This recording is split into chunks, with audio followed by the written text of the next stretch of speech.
Good morning, Tempo Freaks and Raptor Freaks. It's Saturday morning, and we had a double header of games last night. I actually had a triple header, and unfortunately, all three of the teams I was rooting for last night lost. Yeah, it sucks. I love double W's. I would love the triple W, but instead I got a triple L. Blah! There's a common theme running through the three games that I watched last night where the teams I was rooting for all lost, and that's missing people.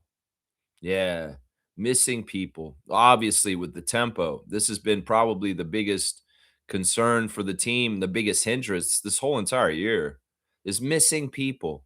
Games missed. The tempo lead the WNBA in the most games missed by players in the whole entire league.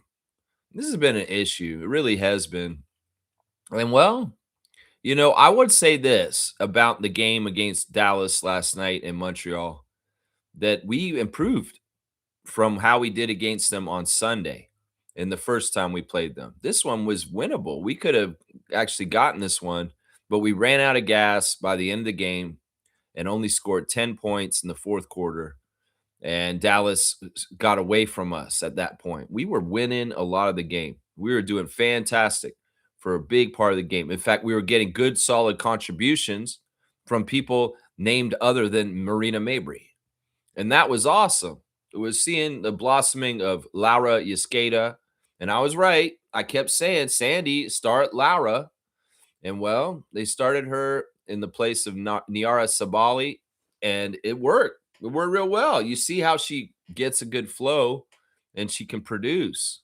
It's interesting. In the press conference after the game, it was kind of like she doesn't believe in herself as much as we believe in her, and we're telling her to go get it. You're amazing.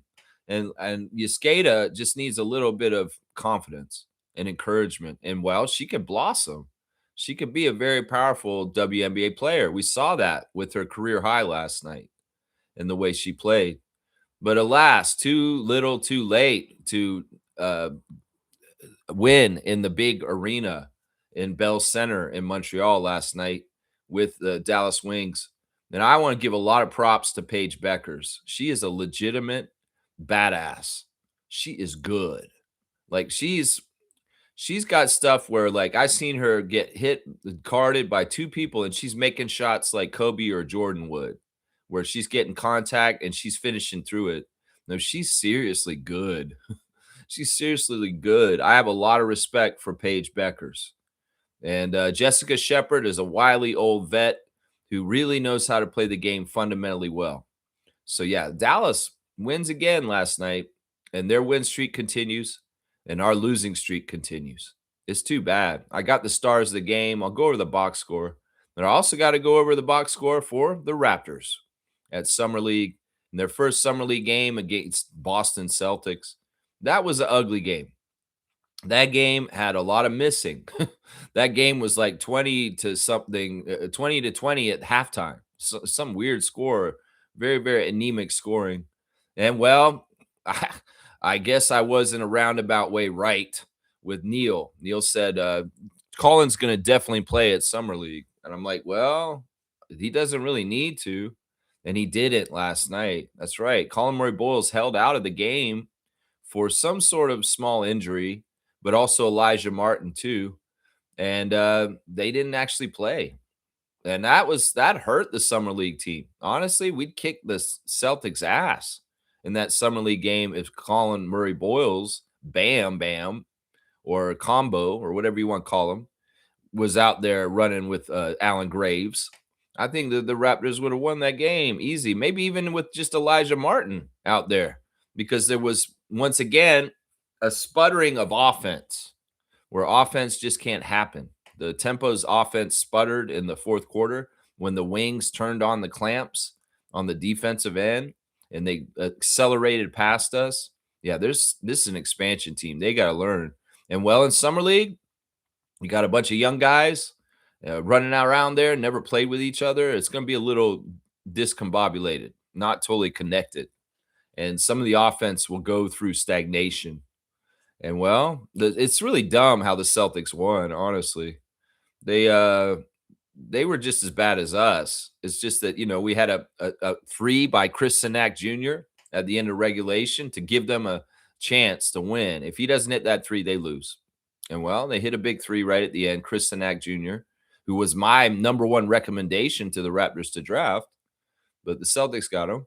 And then overtime, it was all Celtics, and the Raptors couldn't score. My other game that I lost was Scarborough. Scarborough lost to two-time champ Niagara River Lions yesterday in CBL. And really that was about people missing also.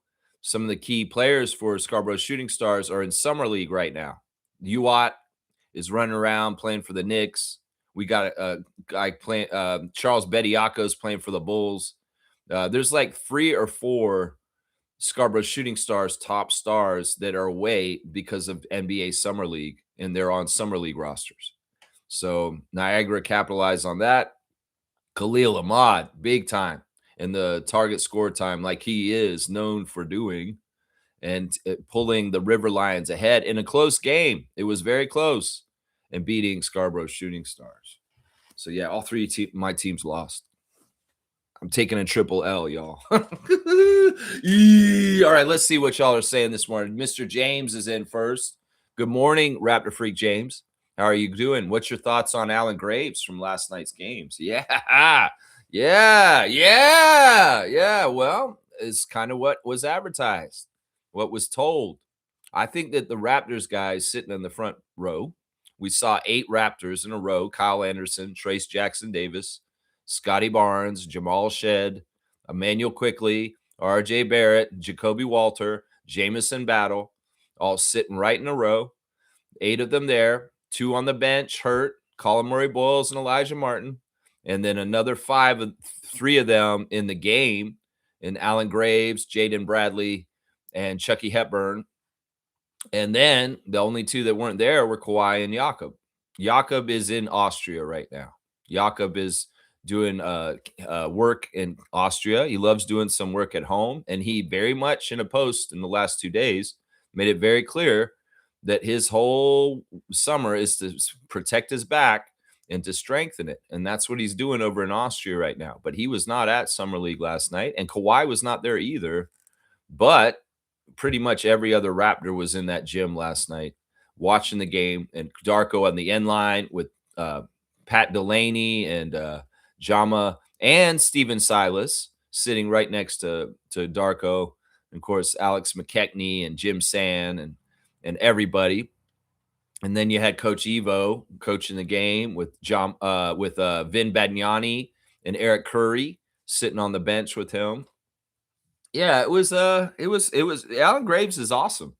I think we've seen the package. He's a disruptor. He's a shit disturber. He's going to cause turnovers. He's going to get in there and battle for rebounds. And we saw even late in the game when it was in overtime and we're fighting to try and win, Alan Graves hit 2 key threes late, which were very dialed in and in some ways clutch and late game kind of like performance kind of stuff where the pressure's a little higher. And he didn't seem fazed by it either. It seemed like a very matter-of-fact kind of regular day for him. Yeah, I'll hit a couple threes at the end of the game. I'm trying to win for my team. No, everything about Graves was great yesterday. In fact, his stat line was fantastic. His stat line was fantastic. Yeah, I liked him. He looked really good, man. Looked really good. He reminds you a little of Al Horford, the set shot, post hooks, great pick. Yeah, I don't see that comparison. Not really the same type of player in any kind of way to me. I would say that who does he remind me of? Oh, geez, it's tough. I hate comparisons in some ways. I got to learn more about Graves, but I don't see Al Horford. That's a weird one, man. That's a weird one. Yeah, I don't see that.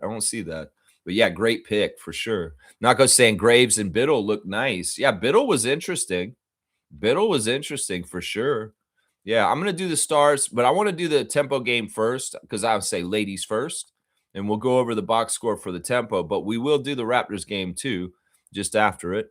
Mr. Greg is here. Good morning, Mr. Greg. I was impressed by our team last night. To defeat a team the level of the Wings, you have to share the ball, and perhaps when and if we have a healthy roster, we can win a few of these games. It's definitely a lack of star power and ability. I thought that we played really good defense for most of the game, Mr. Greg, but it kind of faltered later in the game. There was very bad calls once again. The refs are not being nice to the tempo all of a sudden. There was like a honeymoon period at the beginning of the season where the refs were very much fair to us and doing all right. But the last couple of games, the refs have been so shit towards the tempo. They're not giving respect to Marina. And there's a lot of, they're inconsistent calls. I think in general, I think people are very critical of the referees in the WNBA for not being good sometimes. And their consistency with how they call things is really messed up. It's not right. The lack of having bigs and Kayla Alexander just showing up yesterday and trying to be out there in crucial minutes really did hurt us. It hurt us in some ways. But I was super impressed with certain tempo players with how they played defense yesterday. In particular, Julie Alamong, amazing defense. Isabel Harrison, absolutely good stuff for trying to guard bigger players than her. And Marina. Marina is very, very on the ball, kind of top notch kind of defender in some ways, and she doesn't get enough credit for that side of her game. So it was a they battled. They were right in there with it. And I think Greg's got the right attitude. It's like, look, this is progress from last Sunday. Last Sunday, we got blown out. We weren't even competitive with them. It was ugly.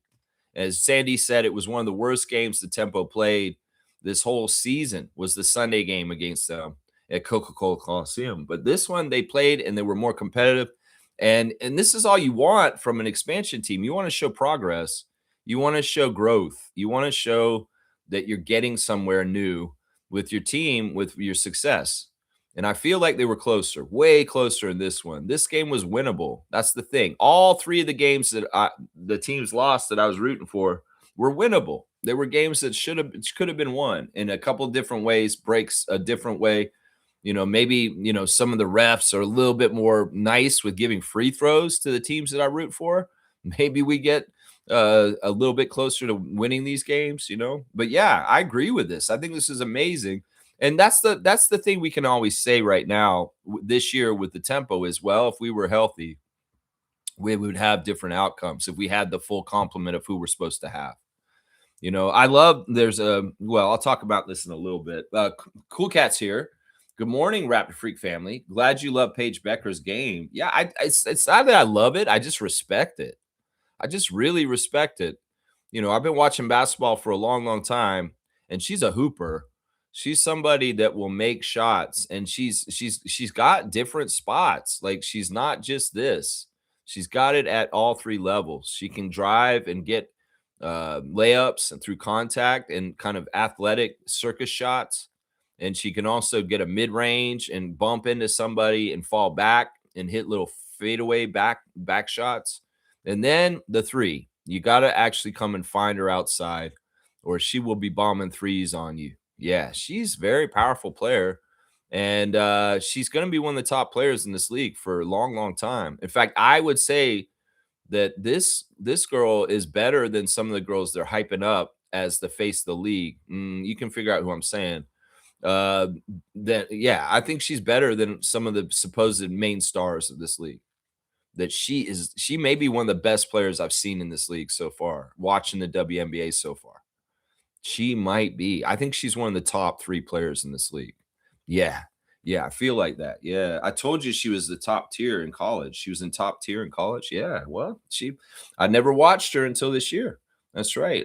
She's saying Caitlin Clark got notoriety when Paige was out for a year due to injury, similar with Juju out for injury for other players that got the spotlight. Interesting. Okay. And Cool Cat saying also Raptors Summer League players looking good. I noticed our length as well. Honestly, I'm going to say the opposite. I think they looked horrible. None of them could make a shot. The scoring was horrible. I'm used to Summer League games where there's like no defense and people are running up and down the court. This game was so ugly and hard to watch because people are just missing everywhere. It didn't look professional.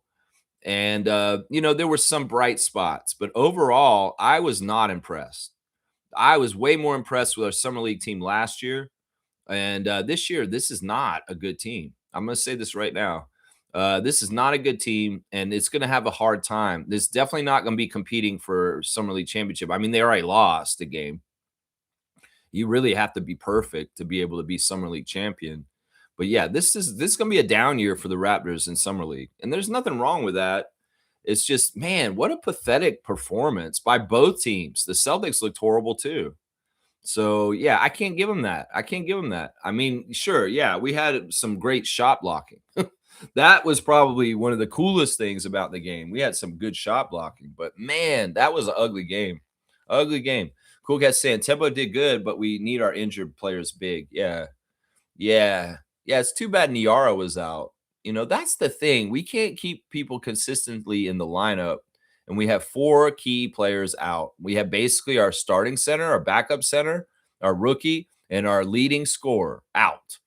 Like, what the hell? What are we supposed to do? We're already a team that's trying to figure things out and kind of hold things together, just barely. It's kind of crazy. Yeah, Mr. Greg saying in the NBA, the referees are generally anti-Raptor as well. Yeah, yeah, and it showed. There was a lot of bias in the game, and that's why on the Raptors, the players like Shed and Barnes and Barrett, they have to get used to having to go the long way, the hard way. There's no easy route. They have to go around the long way, the hard way, the road less traveled, and go through it and just beat it.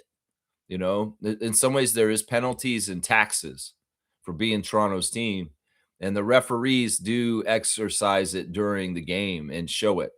And there was a little bit of that in the free throw discrepancy and the foul calling discrepancy with the Summer League game last night. And there was a bit of that with the tempo game, with the wings also, with giving more respect to Beckers and Fudd in them than giving respect to Mabry and Harrison. And this is true. I see this in some ways. I call it the Canada tax, but it was in effect in both games last night. In fact, it was part of the reason why things got decided the way they did. Honestly, Medved Ted's in the house. Good morning, Medved Ted. Thank you for being a supporter of this channel. I was impressed with Nate Biddle. Yeah, he's interesting. I'm going to talk about him when I go over the box score. It's a very interesting player, and we'll have to see. I mean, there are some good signs that he may be pretty important to the Raptors on the regular Raptors this year in some ways. We'll have to see. Fiercey's here. Fiercey was at the game last night in Montreal. Good morning, fam, and happy Saturday. I watched the highlights for the Raptors versus Celtics. It seems only Graves stood out to the point he got highlights on the NBA YouTube. In some ways, that's very true. He's basically the only guy who did very good scoring in the game. In fact, I had a really hard time figuring out 3 stars of the game for the Raptors last night. I had a very hard time picking 3 players. Alan Graves, for sure, number 1 star of the game. But beyond that, it was kind of hard for me to suss out 2 more stars in the loss. And that usually is a sign of poor production overall by a team where I can't figure out who's the next star. The tempo was very easy to pick 3 stars in their losing effort because there were very much 3 players that stood out among the whole tempo team. For sure. Yeah. We're going to go over that very soon. We'll do the tempo game in just a second. Yeah. Kaloy's here. Good morning, Kaloy. Alan Graves and Biddle are keepers. I found another gem with Biddle. Yeah, what are we talking about him? He's a weird player. We're going to talk about him very soon. And Fiercey saying the tempo versus wings game was magical. Game of runs, highly competitive, tough buckets, and crossovers on both sides. Definitely worth attending. Well, I'm glad you enjoyed your first WNBA tempo game and seeing it in the big arena. And you are a part of history, Fiercey. You are in the biggest regular season attendance game for WNBA history. And they did break the record last night. They did not fill the arena to the full 22,000, but they cleared 20,000 and they cleared the old number that was the record. So you are officially part of the WNBA attendance record. And in some ways, that's a bright spot and something to celebrate, even amidst the L right there. So this is a big deal. Big deal. And hopefully Montreal showed itself to Kathy Engelbert and Adam Silver and the WNBA for consideration for a second Canadian WNBA franchise. Yeah, that's what that game was all about last night, to show if they've got economic power and interest to the level that they should push further with possible expansion there. That's right. That's right. It's a good spot. But well, we got to go through the three American expansion teams coming up in the next couple of years, and then maybe Montreal's coming after that. That would be very, very cool, I would think. All right, let's see. Cool Cat saying this. Lex, I was not looking at the shots made in Summer League. Yeah, it's ugly offense. But I was looking at each player's height and I said, okay, we have some phalanges that we can work with. Yeah, I get what you're saying. Yeah, I just wanted to make sure, like you said, the way you said it, my reaction is that game was ugly. That game was ugly. The other G League, the other Summer League games have been much more coherent. There were other games, like they had the AJ versus Boozer, or whatever, or AJ versus Darren Peterson and Boozer versus Wilson, and these guys are dropping almost 40 points, and the game looks really good. Like there's high scoring points. This was an anemic, bad scoring game where neither team could hit the broadside of the barn. They were missing shots left and right, bricking every which way. And in some ways, that was what was ugly about it. Really, really ugly the way they were shooting last night on that Raptors Summer League game. Kaloy saying Bobby and scouting team hit another one with Graves. I think that's the common sentiment around Raptors Reddit this morning, is that people are very happy. There's a post in appreciation of Bobby Webster about the pick of Alan Graves and seeing what he did last night. It's good so far. It's a very good first step, right? It looks real good. That's right. UC's here. Good morning, Tempo Gang. I love the fact Montreal set the league attendance record. Very surprising they did it in Tempo's first season. Yeah, I'm not surprised because people are thirsty for sports in that city. And in some ways, they have the arena with the capacity to do it. And this was all plotted and figured out. Sandy and them were joking after the game in the press conference that they kind of want to maybe play in that arena because it's so much more bigger, right? And it's also they liked having a huge crowd. Coca-Cola is only like 8,000 people, and they got more than double that in Montreal. And I mean, no, you're Toronto Tempo. You don't play in Montreal. Even if you like that arena and you like having the big crowd, you play in Toronto. You're the Toronto team. So yeah, let's see what else we got here. Yeah, I'm gonna start getting into the box score in a second. Let's see. Yeah, I'm gonna go ahead and do it now. Let's just do it now. All right, stars of the game for the Tempo game, ladies first. My number one star is Yuskata. I'm really proud of her. She got back into the starting lineup after not being in the starting lineup for a while, and she was very, very, just all around good.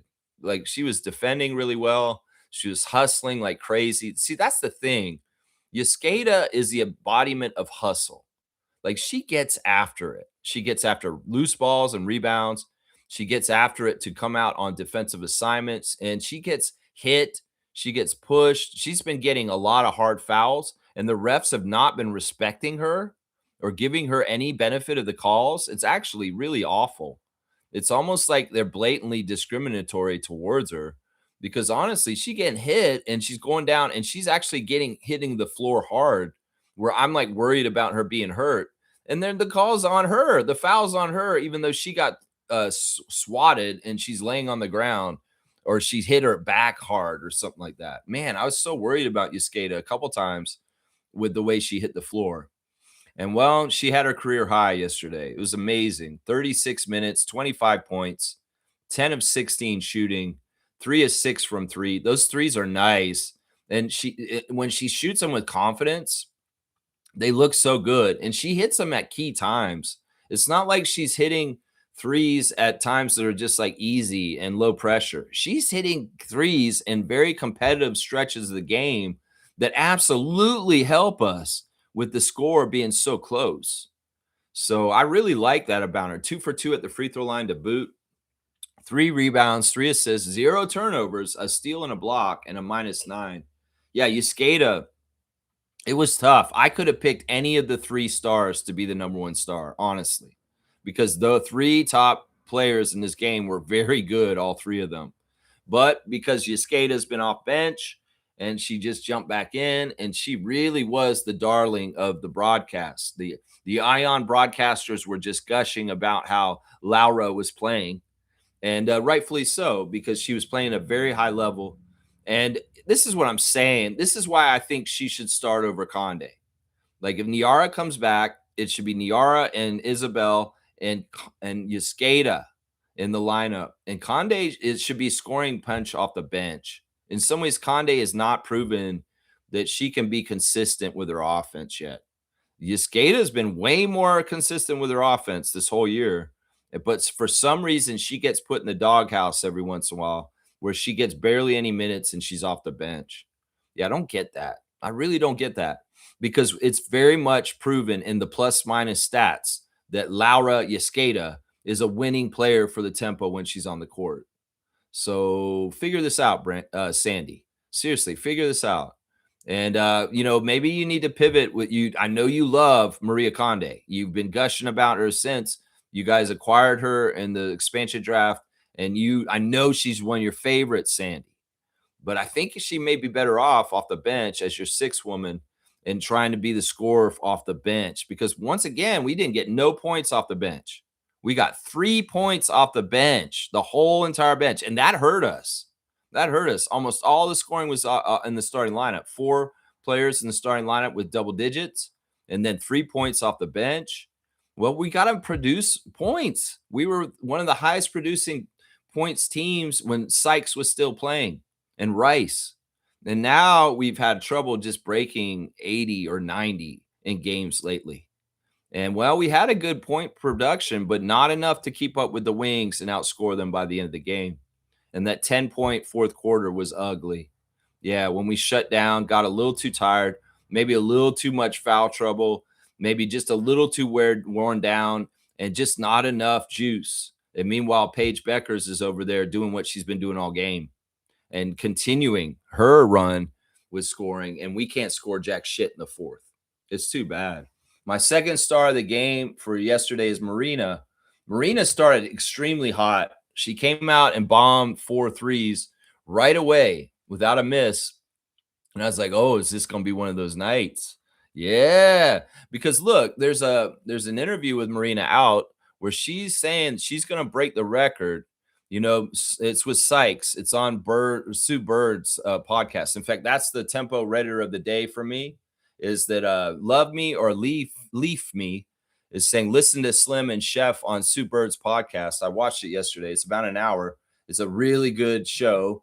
In some ways, you see the dynamic between the two Jersey girls and why they're bonded and how they talk. And in some ways, they're very much talking in their leadership roles as far as trying to keep quality control on the tempo and keeping things like to a certain standard of excellence and how they do things. They're kind of the quality control for that, because they go and tell the rest of the players they need to up their game as leaders on the team. But it was cool because they talked about Marina getting 53 and getting the 9 3-pointers and not breaking the records. And Slim kind of bugged her about it and said, you could have been great. You could have gotten the whole thing. And Marina says, shut up. I'm going to do it still before the end of the year. Oh, so Marina does have plans to try and get real high up with the scoring again and get over 53 and over 9 3-pointers made. And I love that. So thank you to Love Me or Leaf Me, the Toronto Tempo Redditor of the day, for posting the Sue Bird podcast, an hour of fun with Slim, Sykes, and Marina Mabry.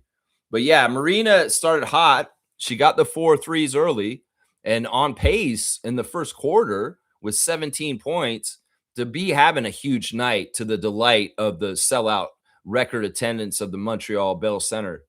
But she sputtered and she stopped at some point in the middle. The second quarter wasn't as productive. And then, in the end, she ended up with 34 points, which is a great performance still in 27 minutes even, because she had foul trouble. They were giving her foul trouble like crazy. That's the thing that pisses me off. The refs will put foul trouble on our only superstar and only player that's like really the engine for our team. And that's an insidious way to kind of hold down our team. Put foul trouble on Marina and for goofy ass fouls. Like people are running around her on screens and they get caught up a little bit and they're calling the foul on Marina in dumb ways. And honestly didn't look like a foul in some of the fouls on her. But yeah, 34 points in 27 minutes, 10 of 18, 6 of 9 from 3. Yeah, she got six threes. 8 of 8 perfect at the free throw line. 1 rebound, 1 assist, 3 turnovers, a -6. Yeah, Marina was awesome, and she was going on certain parts of the game. You know, it was funny. They were talking about her big game recently, the 53. And basically, what Marina said is once I get a little bit of room and I can set my feet, it's just going to drop in the basket anywhere. And she's not even looking. She's so automatic.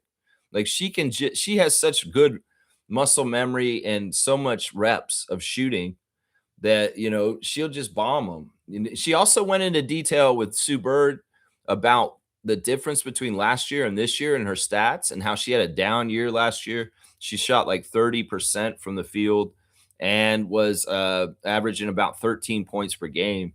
And she's ballooned her numbers this year on the tempo, being a key focus of the offense. And also her shooting percentage has jumped way up. And Sue Bird was majorly impressed with that, going on about this is a big deal, Marina, that you've increased your numbers so much from last year on Connecticut to here in Toronto. So yeah, Mabry had a big game, but it wasn't enough of a big game for them to win. And Becker's had a bigger game in some ways. You could say that. My third star of the game was Harrison. Harrison, it was so good. And honestly, I could have made her the first star of the game. She was so much doing RJ stuff last night. We were having trouble scoring. Well, Isabel's going to be a steady hand in the lane, throwing in shots and making them and just playing at a high level, playing very tough, tenacious, and just very timely. And I appreciate Isabel Harrison's game so much. She was a lot of fun to watch last night. She had some very big offensive moves that were absolutely awesome. 26 minutes for Harrison, 18 points on 8 of 10 shooting. Yeah, she was locked in. 2 of 3 from 3 even. She did miss both her free throws. And I will say this, you and Sabali need to change your free throw technique. This flipping up the ball thing is not working. It's why you're missing, because you can't control the kinetics when you throw it up like this and then you grab it and shoot it immediately. You're putting a spin in the ball that's making the ball have kinetics that are not conducive for you to make the shot easy. You're giving it a wild energy. And in some ways, that wild energy is the thing that makes it dance around the rim and fall out the wrong way. So I would say this, y'all, if y'all could, I know y'all been in the league a long time. I mean, Isabel, you've been in the league a long time, and maybe this is the way you've always done your free throws, but it's not a good technique. It's not a good technique. You're missing because of your little flip. And Niara does the same shot when she goes to free throw line, it has the same problem. So I'm not picking on you. I would say the same thing to both of you about this. 8 rebounds, 1 assist, 1 turnover, a -13 for Harrison. The 8 rebounds were key. She was in there really battling Shep. It was a bit of a Jessica versus Isabel kind of matchup on the boards, and Isabel was holding her own. And plus, we also saw a much more concerted effort to find Jessica Shepard and make sure that she's just not offensive boarding like crazy and just tearing us up. That was a huge improvement from Sunday, is we didn't see the Dallas Wings destroy us on the offensive boards. That was something that was improved for sure. But yeah, those are my 3 stars of the game. Yescada, Mabry, and Harrison. And we'll go over the rest of them. It was hard for me to get an honorable mention, but we'll do Maria Conde. Maria Conde had a very interesting game. She's productive and helpful. She's all over the place. She's doing interesting things. 35 points for Conde, 35 minutes, 12 points, 5 of 9 shooting, 2 of 4 from 3. I love when she's wide open for threes and they find her and she's laser focused in and she makes those threes. That's really good. We need that. We need the production. I'm glad she got double digits in scoring, but still it's only 12. I mean, look, Yescada got 25. Conde, we need you to produce. We need points because this is a game where you got to score more than the other team. And if we're not scoring enough, that's a problem. 3 rebounds for her, 9 assists. Yeah, she was very much a distributor in this game. And she's not normally one of the people that's getting a lot of assists. It's Julie or Marina. And well, It was Conde last night. She had 3 turnovers also. So a 3-to-1 assist to turnover ratio personally for Maria Conde, and she was a -18, which is the worst plus minus on the team for the game last night. Yeah, Julie was interesting. She was very focused on passing to everybody else and playing good defense and not on her own offense. In some ways, she was falling in that Steve Nash trap where she's just going to be the point guard and pass to everybody else and forget about taking shots herself. And well, it's annoying because we really do need all hands on deck. The offensive scoring load for this team cannot be like so much broadly on the shoulders of Marina Mabry. We need contributions across the board. And Julie only getting 3 points, making 1 3 out of the whole game is not good enough. She took 3 shots, they were all threes, and she made one of them in 34 minutes. She had 5 rebounds, which is fantastic for her position, 8 assists with 4 turnovers. So she was 2-to-1. Conde was 3-to-1. And then 1 steal for Julie, also a -13. Yeah, I mean, there's solid stuff there. But also, come on, get some points. We need points. Everybody needs to score on this team. Off the bench, the birthday girl did get in the game and she played 7 minutes, just like her number. But unfortunately, she didn't score. She's tentative to try and shoot for some reason. Tiani had to be out there to kind of be in the place of Niara and Temi. And she's doing solid stuff on defense to a degree, but also she's missing defensive assignments and getting burned. There's also a hesitation in her. She's still a little bit of a deer in headlights in the WNBA as a rookie out of Kentucky.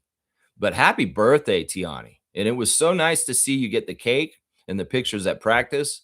And I hope you feel special and like the team loves you from having your birthday this week. You and Julie being July birthdays.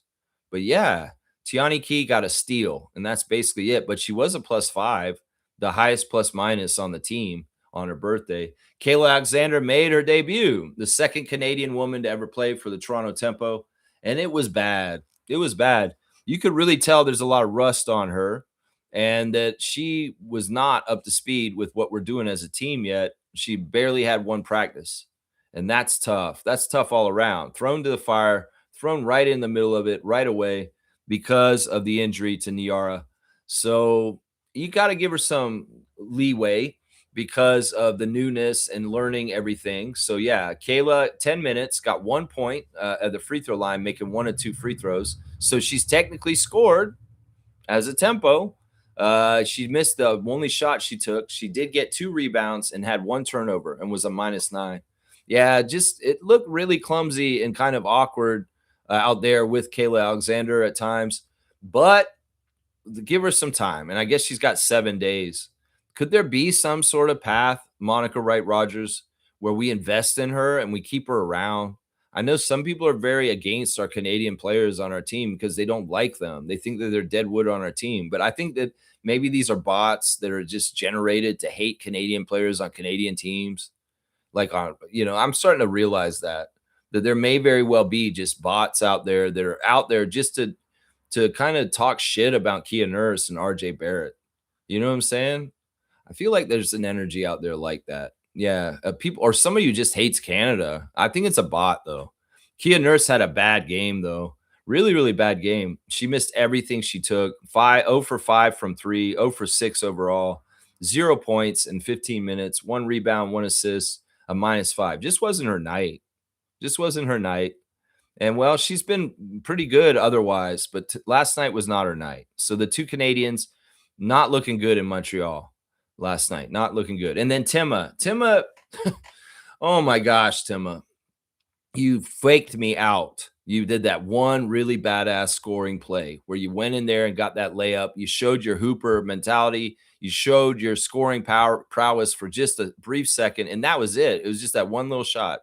I was like, oh, Timma's going. I see, Timma. I know you can do this. And that was it. It was just that one little shot, 1 for 1. It was the only shot she took. 2 points in 9 minutes, 1 rebound, 1 assist, a +3. Yeah, 3 bench points is not going to cut it. We are having trouble getting the water bucket filled. It's like that Survivor challenge where you have to fill the water. You got to get the water from the ocean. and fill the bucket so that the ball goes past the line, and then you win. Well, when you're filling your team's score against the other team's score, they can fill up their bucket faster than you, and they have a higher level, a 108 level, and you have 95 level. You didn't put enough water in the bucket. And we need more of the ladies on the team to fill water into the bucket, is what I'm saying here. And Marina can't just fill half of the bucket all the time. We need everybody to be filling it. So yeah, a tough game for the tempo, but a progress game, and a game where I'm not totally upset because we got a attendance record and we showed improvement from Sunday. Looking at the other side, 34 points for Paige Beckers, 38 minutes, 13 to 22 from the field. Fantastic, scorching. Made all 6 of her free throws, 6 rebounds, 6 assists, 1 turnover, 1 and 2 steals, a plus 15. Yeah, just really good stuff. And then her running mate, the Notre Dame, talking shit to Mabry in the middle of the game. They were talking all through the game, and it's all friendly. It's kind of weird, that kind of stuff. Enrique, 20 points, 6 of 11 shooting, perfect from the line, also 7 assists with 3 rebounds and 0 turnovers. Very high level stuff.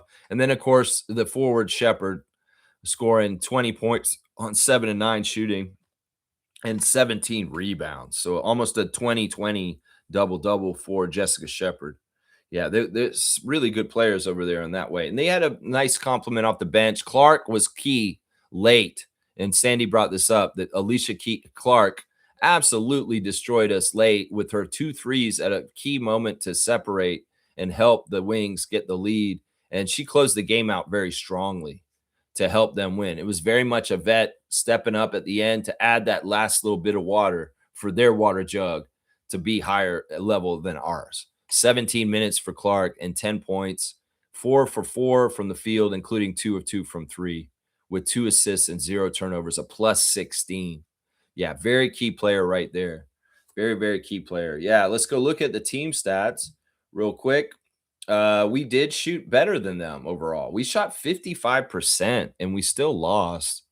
It's another areas where we lost. We had 14 threes. They only had 11. We beat them there too. Why did we lose by 8? Well, we keep looking. We lost by 13 by the end. It's crazy. The free throw line was different. This is where I'm talking about. We're not getting respect. Marina's not getting enough free throws. You saw, I just said that between Rike and Paige, they had 15 free throw attempts. That's more than our whole entire team got last night. Between 2 players for the Wings, they had 15 free throw attempts. We only had 14 as a team. And they shot 19 and 21. So they made 8 points of the lead at the free throw line. Yeah. And they beat us by 13. So 5 points were made somewhere else. But yeah, that sucks. That sucks. I hate that. In some ways, the refs were kind of ass. They were kind of ass. Tim Green, I don't totally trust him. I look at him as like the Mark Davis of the WNBA. Kelly Broomfield had good calls in the game, and Tyler Murkovich was okay for the most part. But Tim Green, the crew chief, was not cool. And it even showed in stuff like the challenges and some of the kind of fuzzy plays that are kind of in between. They were definitely going for calling for things for the Dallas team last night, which sucks. Rebounds, we got out rebounded 32 to 24. Assist to turnover, not good for the tempo. The assist to turnover for the Wings, 22 to 7. That's really good. That's 3 to 1 as a team. But we were 24 to 14, and that's less than 2 to 1. That's a stat that's going to show our maturity as an expansion team over time. That when we can get our assist to turnover ratio as a team much, much better, it's going to be a sign that we're arriving as a better gelled, better chemistry team that understands each other's strengths and weaknesses better, so that we're playing and taking care of the ball better, because there's still a lot of dumbass ways we're losing the ball and unforced turnovers and stupid things. Of course, some of it is offensive fouls that are absolutely ridiculous and stupid that shouldn't be called by the refs. But there is also a lot of misconnections and dumb unforced turnovers that the Tempo have been doing this season that are symbolic of an expansion team. And well, this is something we'll clean up more and more as we upgrade the talent on the team. We get more familiarity and we become more and more professional as a team because the assisted turnover ratio is an indicator of our progress. And right now, assisted turnover ratio this year has been shit for the Tempo. It's been really bad, honestly. Let's see. Did we get fast break? No. They had 12. We had 9. And points in the paint, we outscored them 36-32. So a big chunk of the extra points that they got were at the free throw line. A big chunk. And in some ways, you can directly say, well, this is the difference between Tim Green calling a side out foul for Yuskata when she's in the middle of her offensive move, even though it looked like she's trying to shoot. No, it's a side out. And then, well, but Becker's, whatever she does, it's a shot and she's going to the free throw line. Yeah, it's annoying. It's annoying. There's no way that in some ways the two players on one side should have more free throws than the whole entire other team. You know, Marina got 8 free throws, which is pretty good, but the rest of the team didn't get any respect otherwise, especially Yuskata, who was in there fighting. And Maria Conde, they ain't calling shit for her either.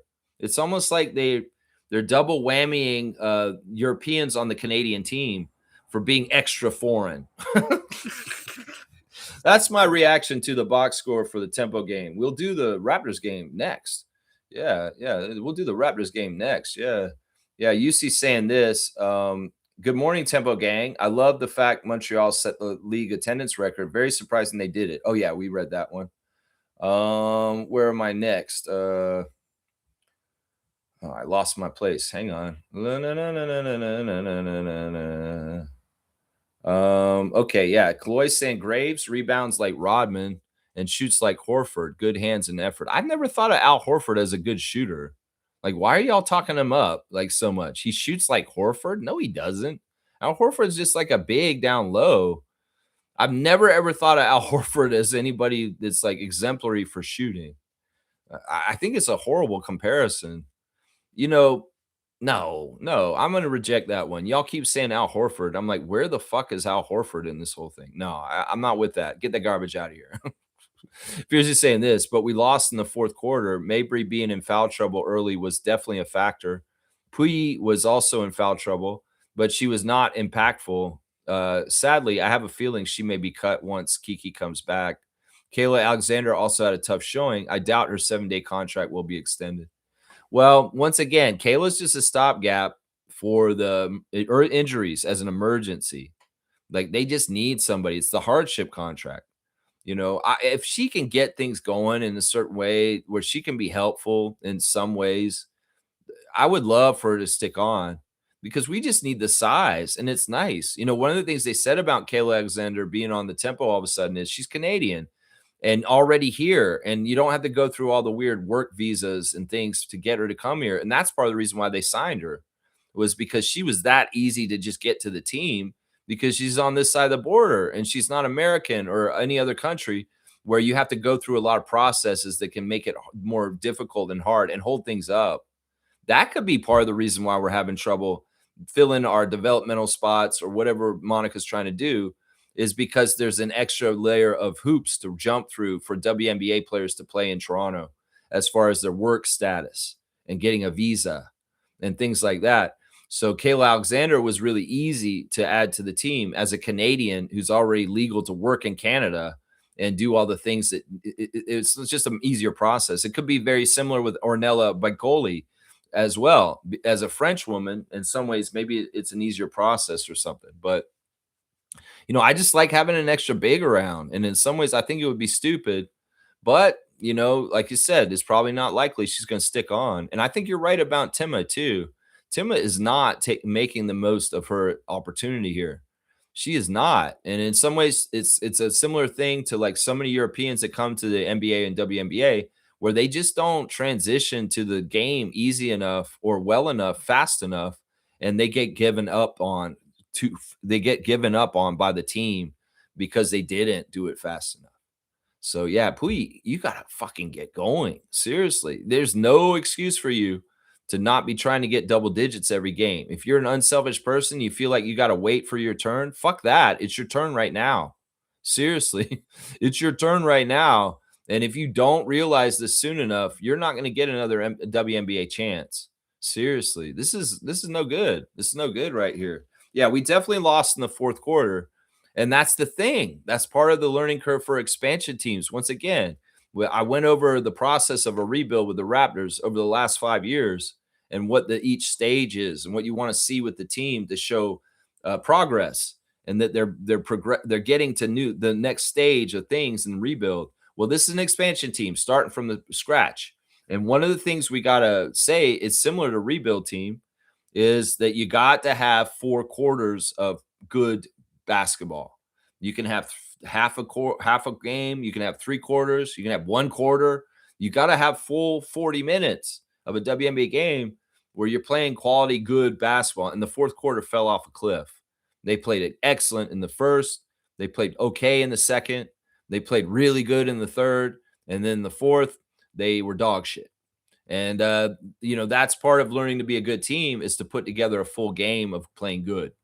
And well, part of it is that they don't have enough players available, that their best players are not available, and foul trouble. Like Fiercey said, foul trouble on Mabry hinders her in some ways from being out there on the court more. She only played 27 minutes, and it's better for her to play 35 to 40.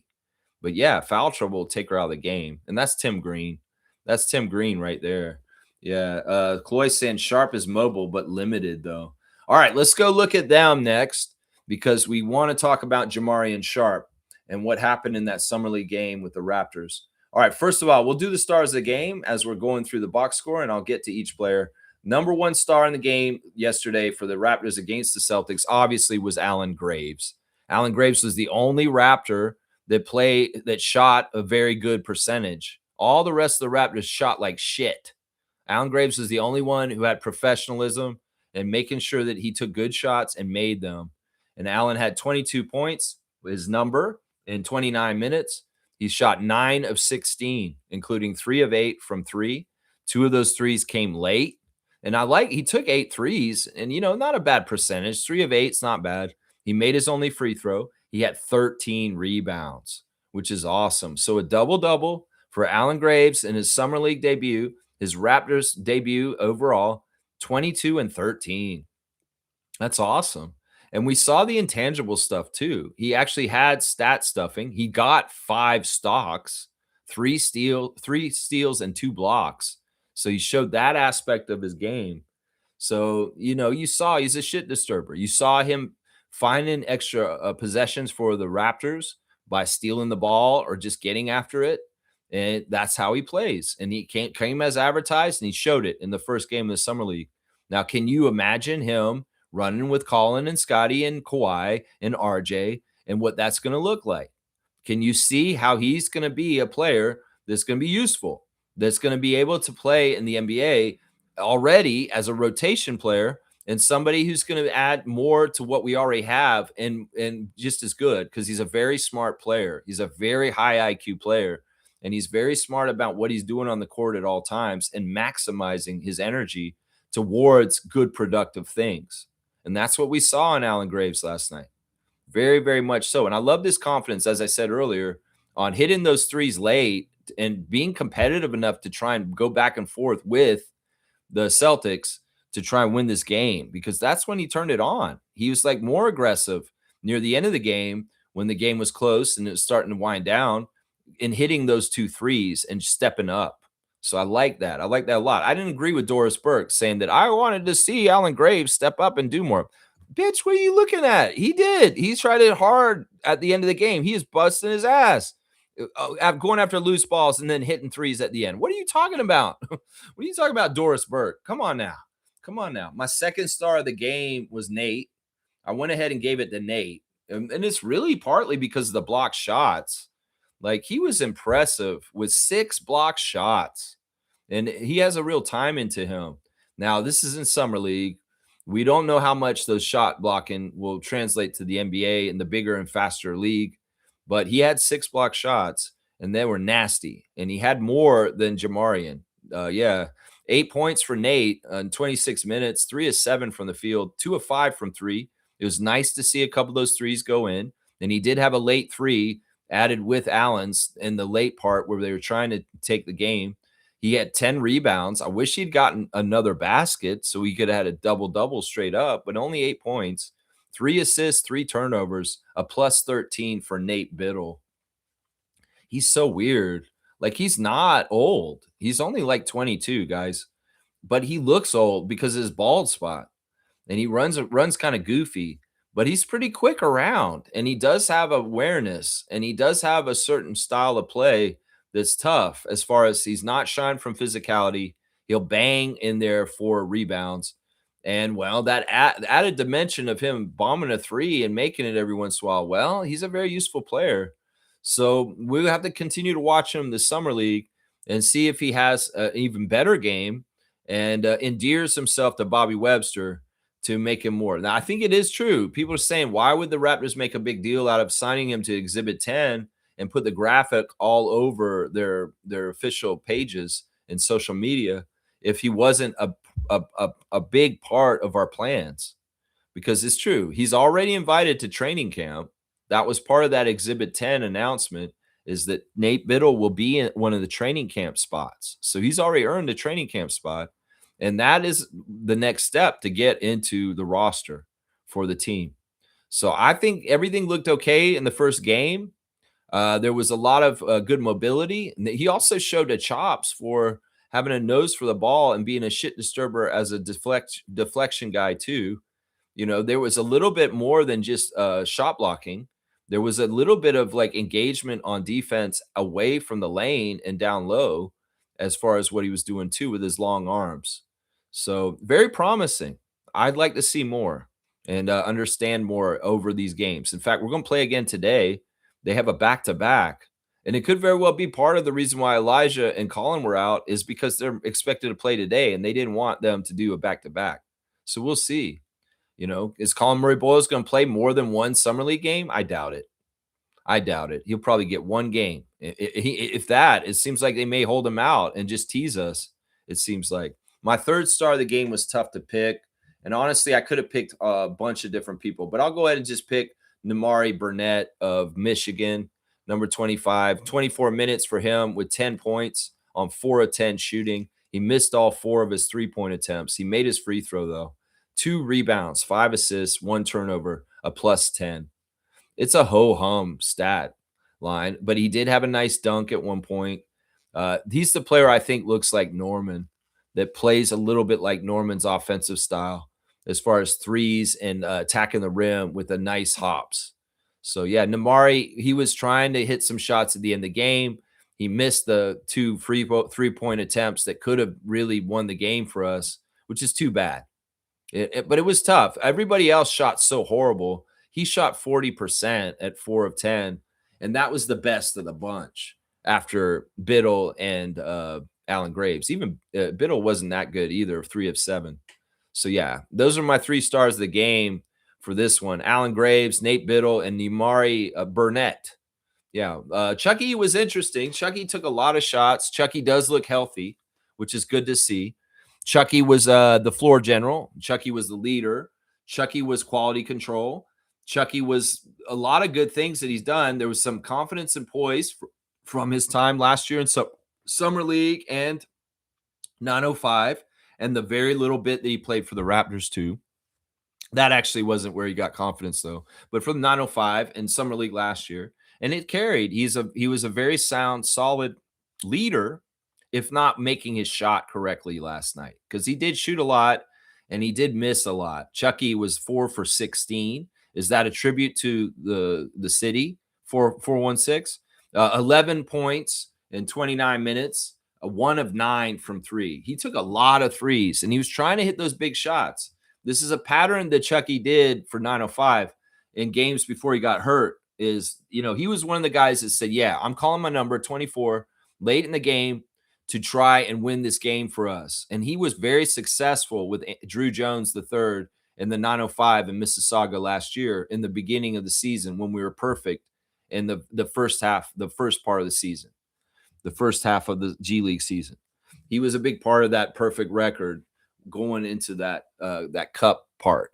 So Chucky has to find his shot again, maybe his rhythm, but a lot of the other stuff was really good. Being the floor general, keeping things together. He just was missing his shot last night. So dial in, Chucky, and have a better output of shooting and we'll give you a star in the summer league then. But honorable mention, I guess. I'll give him honorable mention for being the leader and keeping things together. It's just too bad he wasn't clutch like he had normally been for 905 last season and hitting those threes when it really matters in the fourth quarter. Because he did get a lot of chances there, but they didn't go in. 2 rebounds, 5 assists, 1 turnover, 1 steal for Chucky. Yeah. Seth Lundy, the veteran from Atlanta Hawks, got a lot of burn in this game and a lot of shots himself as a veteran, a guy who has NBA experience. I wasn't that impressed with him. I found that he was very chaotic and all over the place and really kind of tough to rein in. In some ways, he was not helpful. He was a little bit crazy out there. 26 minutes for him, 16 points, though, 4 of 15 from the field, 2 of 11 from three. 4 of 4 at the free throw line, 6 rebounds, 1 assist, 1 turnover, 1 steal, a plus 11 for Seth Lundy. Yeah, I don't see anything going anywhere with him.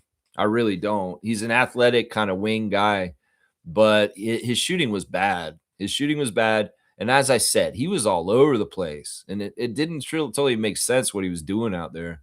Tyreek Key was really getting the bad calls from the refs.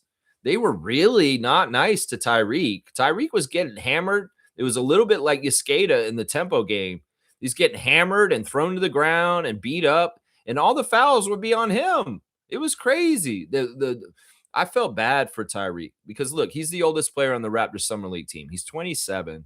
He's, the chances for him in certain ways are getting less and less going forward. So there is a little bit of a desperation for him. And maybe he was forcing his shot. He wasn't as dialed in. He's such a good player on 905 the last 2 years, a very dependable, steady player. But this is a different environment. In some ways, the talent is a little bit better in Summer League, but it's not as polished as G League. So it's tougher to operate in the Summer League in some ways because you do have players like Sharp running around with 7'5" wingspans and stuff, 7'5" with a crazy wingspan. But Tyreek just is, I don't know. It's tough what happened to him. 16 minutes, 6 points, 2 of 6 from the field, 1 of 3 from three, 1 for 1 or the free throw line, 2 rebounds, 1 assist, 3 turnovers, a minus 11. He got some bad fouls, and they weren't fair to him, man. Really, I felt like the refs were being really wrong to Tyreek Key and Laura Yescada last night. Those two people were victims of the refs. Seriously, Brandon Angel was a big body out there. It's too bad it didn't translate to more on the court in the time he was out there, but he was out there battling in physical ways, which was good. 15 minutes for him, only a 2 points on 1 of 2 shooting. He did have 4 rebounds, and he was a minus 15. I'd like to see more from him in Summer League before I really make a declaration on him because there's some promise with him. There's some promise with his size and the way he was playing last night. Jaden Bradley was absolute disappointment. I really don't like this guy. I thought that he played horrible in this game. He seemed lost. He seemed like he didn't have basic fundamentals to execute things right. And I am not impressed with him. I think we could have done better in the second round. This guy has gotten off on the wrong foot already with me. So, yeah, Jaden Bradley, you don't look like you're excited to be in Toronto, and you're not playing that great either. Your first Summer League game was trash, bro. Trash. 18 minutes for him. He was 3 points, 1 of 9. He made 1 free throw, 5 rebounds, 2 assists, and 2 turnovers, minus 8. Maybe jitters. I think he had the jitters on the team, was Jaden Bradley, because, man, he looked awful. He didn't look like one of our draft picks. He looked like one of the guys we just invited to come and play as an undrafted. You did not look like one of our draft picks, Jaden Bradley. Get your head out of your ass and get going. You're trying to make this league, bro. Nothing's handed to you. Just because you were hot shit in Arizona don't mean you're jack shit in the NBA. So you got to start all over, bro. If you have any heirs to you and you think that it's just going to be easy for you, fucker, man, you're going to get a rude awakening.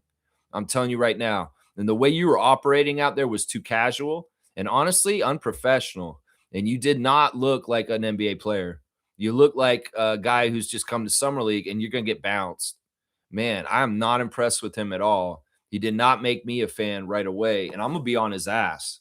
Seriously, I don't want the Raptors to give him jack shit just to give it to him just because he's a second-round pick. You have to earn this shit, Jaden Bradley. And your game last night was absolute trash. Honestly, you're the biggest disappointment in the game to me because I didn't see a lot of promising things from you or useful things. I don't think Chucky, Elijah, and Jamal should be worried about you because you don't look like you're a threat in any kind of way to the positional battle in the Raptors. Seriously, you don't look like a threat to me. Tyson Degenhart got out there and ran some cardio. It's good to see Tyson get this chance. In some ways, he was overmatched against some of the size on the Celtics, but he was in there trying. This was kind of what he did for 905 all last season, playing power forward and sometimes center for Drew Jones because of injuries.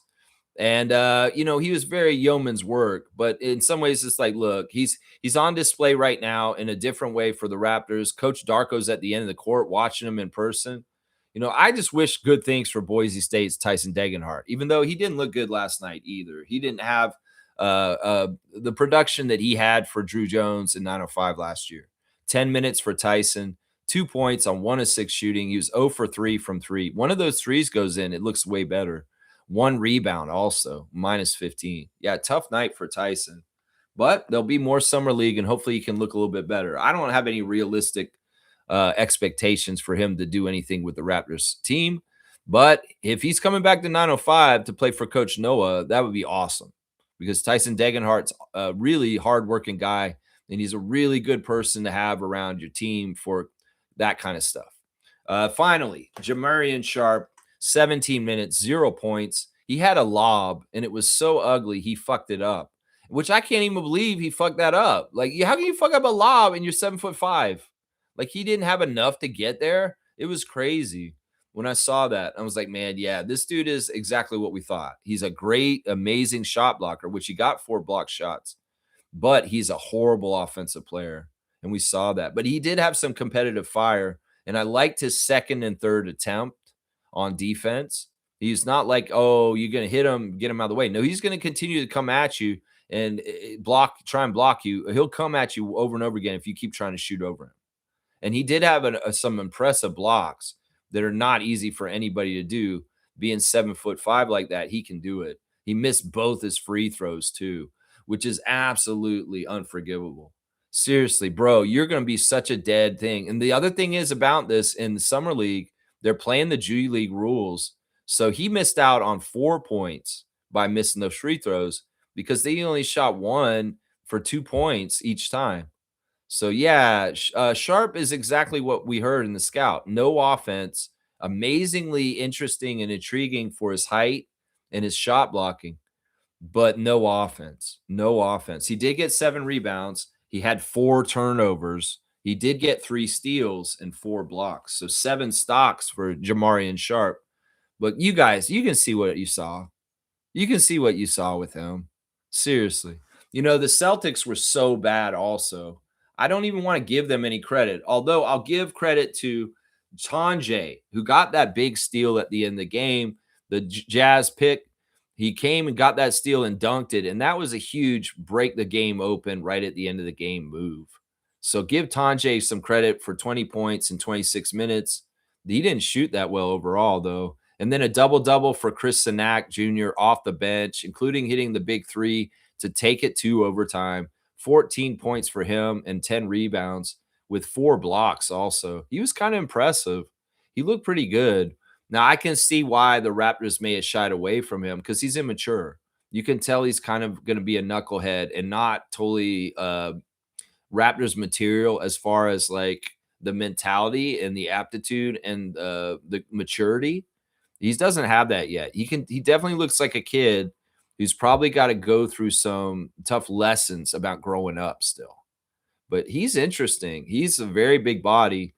And man, in some ways, I wonder why Bobby wouldn't want him because, man, we could have had him. And he fell deep into the draft. I mean, for the Celtics to get him at 27, very interesting. Also, we'll talk about a double-double for Amari Williams. 23 points for him on 7 and 9 shooting with 13 rebounds. Yeah, there was a block party in this game. Lots of blocks on both sides. They had 9 blocks, and we had 12 blocks. So lots of blocks in this game in general.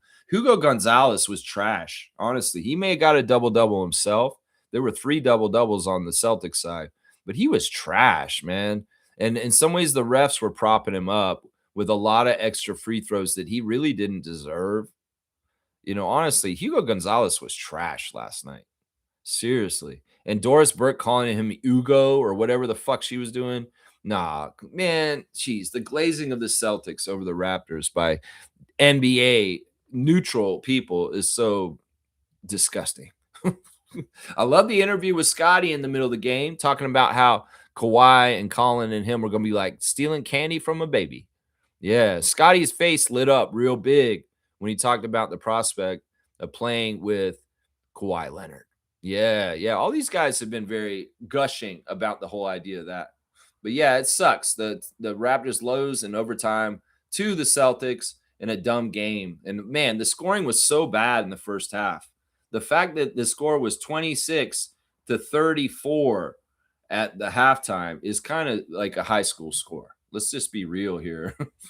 Team stats, real quick. We'll go over them. Yeah, both teams shot horrible. The Celtics shot 30%. We shot 33%. We got 6 more shots than them and still lost. We made four more shots than them. Where was the difference? It was at the free throw line again. It was feeding the Celtics 20 free throw attempts, and we only got 11. So they got 9 more attempts at points. And not only was it 9 points, those points are extra because we're playing by G League rules. So it's like each free throw attempt is actually 2 points. So if they got 9 attempts more than us, and we don't know exactly where the attempts were, some of them were at the end of the game where they were only for 1. That is more than just 9 points that they got extra handed to them. You could extrapolate that it's probably about 15 points. And well, the difference in the score was 3. They beat us by 3 points. The refs handed them a whole bunch of extra opportunities to score at the free throw line.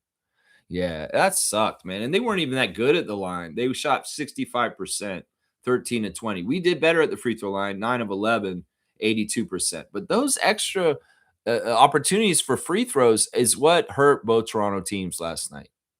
Propping up Dallas and the Celtics, the referees with the extra free throws and the way they called the fouls. It's kind of messed up. Rebounds, we out-rebounded them 52-51, very close. Assist to turnover ratio, dreadful for both teams, 19-17 for them. So they had more assists than turnovers, but we had 1 more turnover than assists. 17 assists, 18 turnovers for the Raptors. It's a summer league team. They just got thrown together a few days ago. They have no familiarity. This is normal. This is normal. That's why we need Chucky to really protect the ball and be smart and limit turnovers and kind of control things, because he's the best option to do that. Yeah, in some ways I'm annoyed with this game, but also I got to tell myself it's summer league, bro. Who cares? This game doesn't matter. We're just getting a chance to see young players. In some ways you're competitive. You don't want to lose the Celtics. Yeah, I get it. In some ways this was a dumb way to lose. We could have easily won this game if we're just a little bit more professional in execution at the end of the game. Yeah, parallels between the tempo game and this game.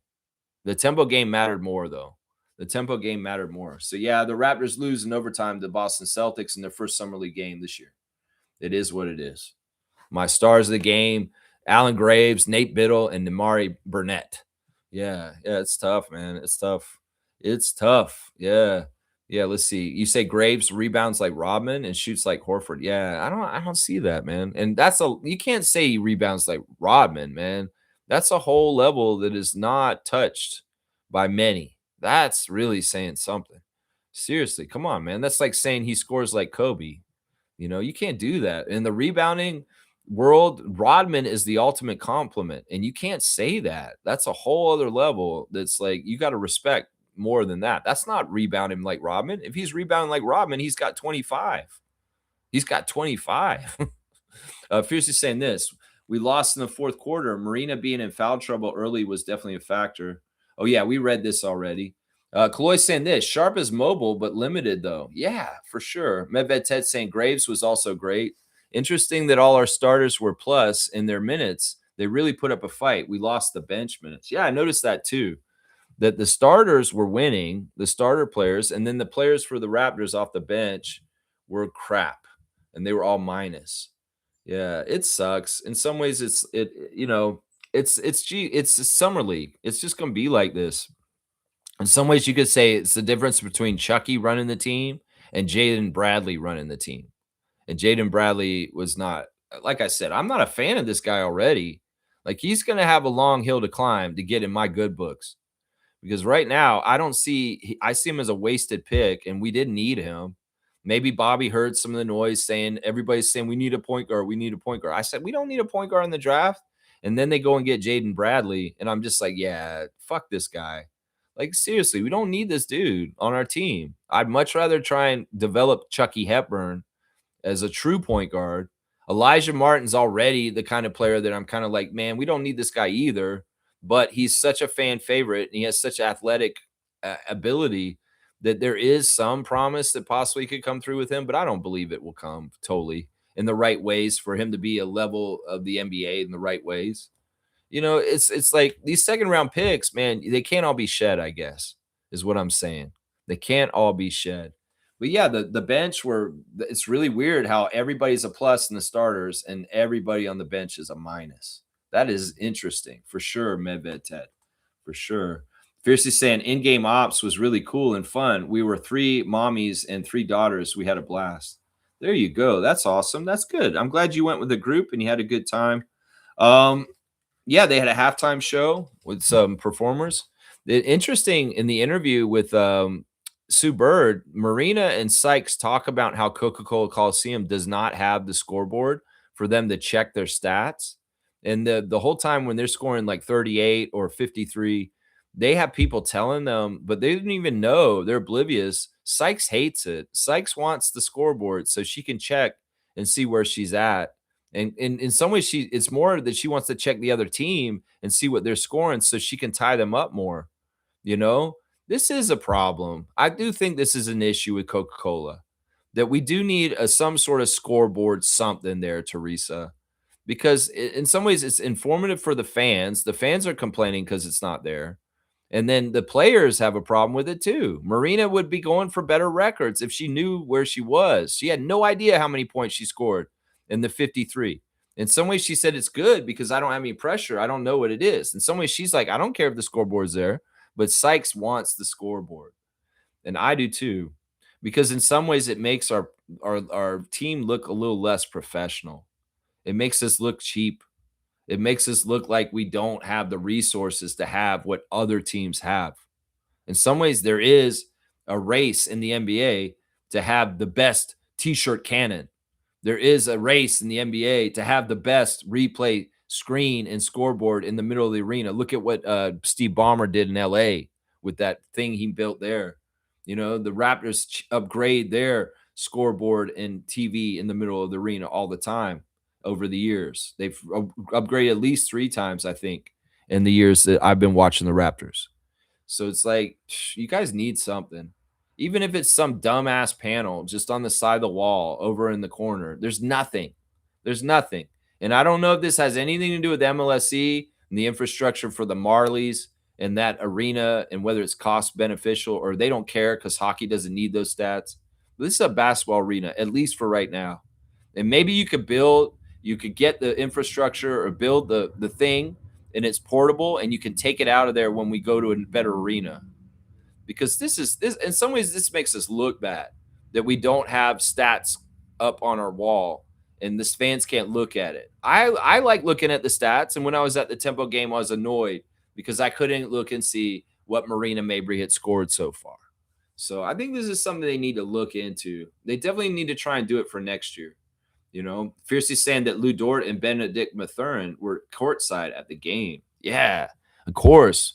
North Montreal's finest. Going to come down there and sit courtside and enjoy a Montreal game of the WNBA. Really fantastic of Lou Getz and Benedict to show up and support the Tempo and the WNBA in Montreal. Fantastic stuff. That's right. UC saying, you think the Tempo is showing a good impression to the WNBA and the NBA on Montreal having their own team?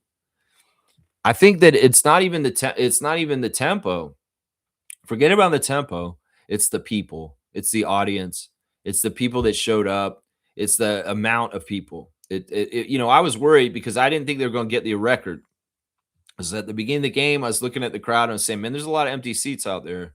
And it doesn't look like it's an absolute sellout. It doesn't look like it's absolutely full, but it wasn't absolutely full, but they did have enough to beat the record.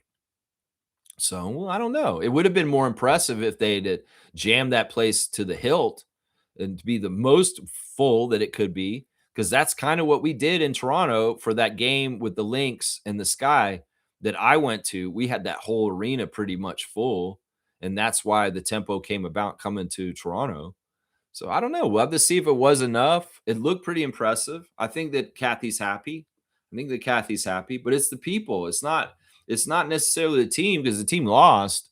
It's not necessarily just the tempo. It's the wings also. It's the whole WNBA product, and attracting, Montreal people there and getting them to see. I think that we'll see. I mean, there's already 3 teams in the lineup to come into the league, so it's not like Montreal would get a team anytime before 2030.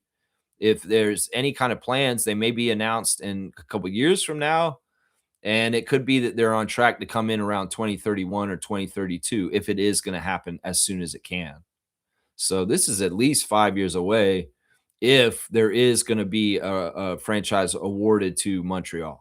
It's at least 5 years away. So the Timbers are going to have some time to be the only Canadian team in the league if there is a plan to put a second Canadian team in. They're going to have at least 5 or 6 years where they'll be the only Canadian team. Let's see. All right. Fiercely saying Marina is amazing to watch. You like watching her with those rainbow shots and the way she just tosses it in? She just flings it in like this.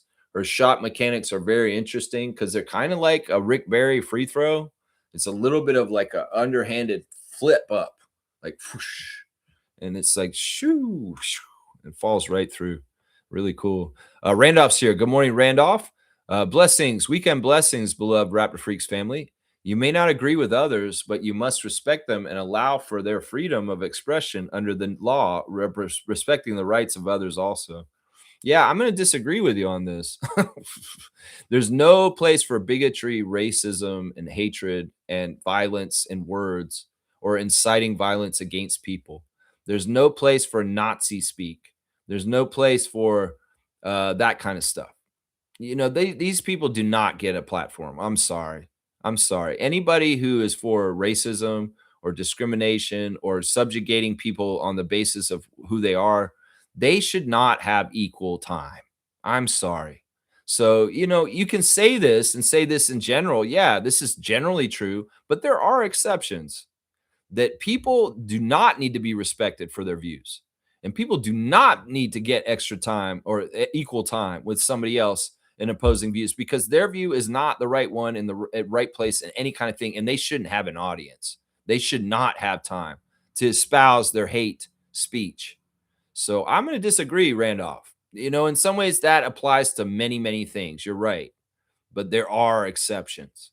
And there shouldn't be platforms. There should be no equalizing Nazi, racist, white Christian nationalist kind of bullshit and saying they need a platform to espouse their views in equal time. No, no, no, no. They shouldn't.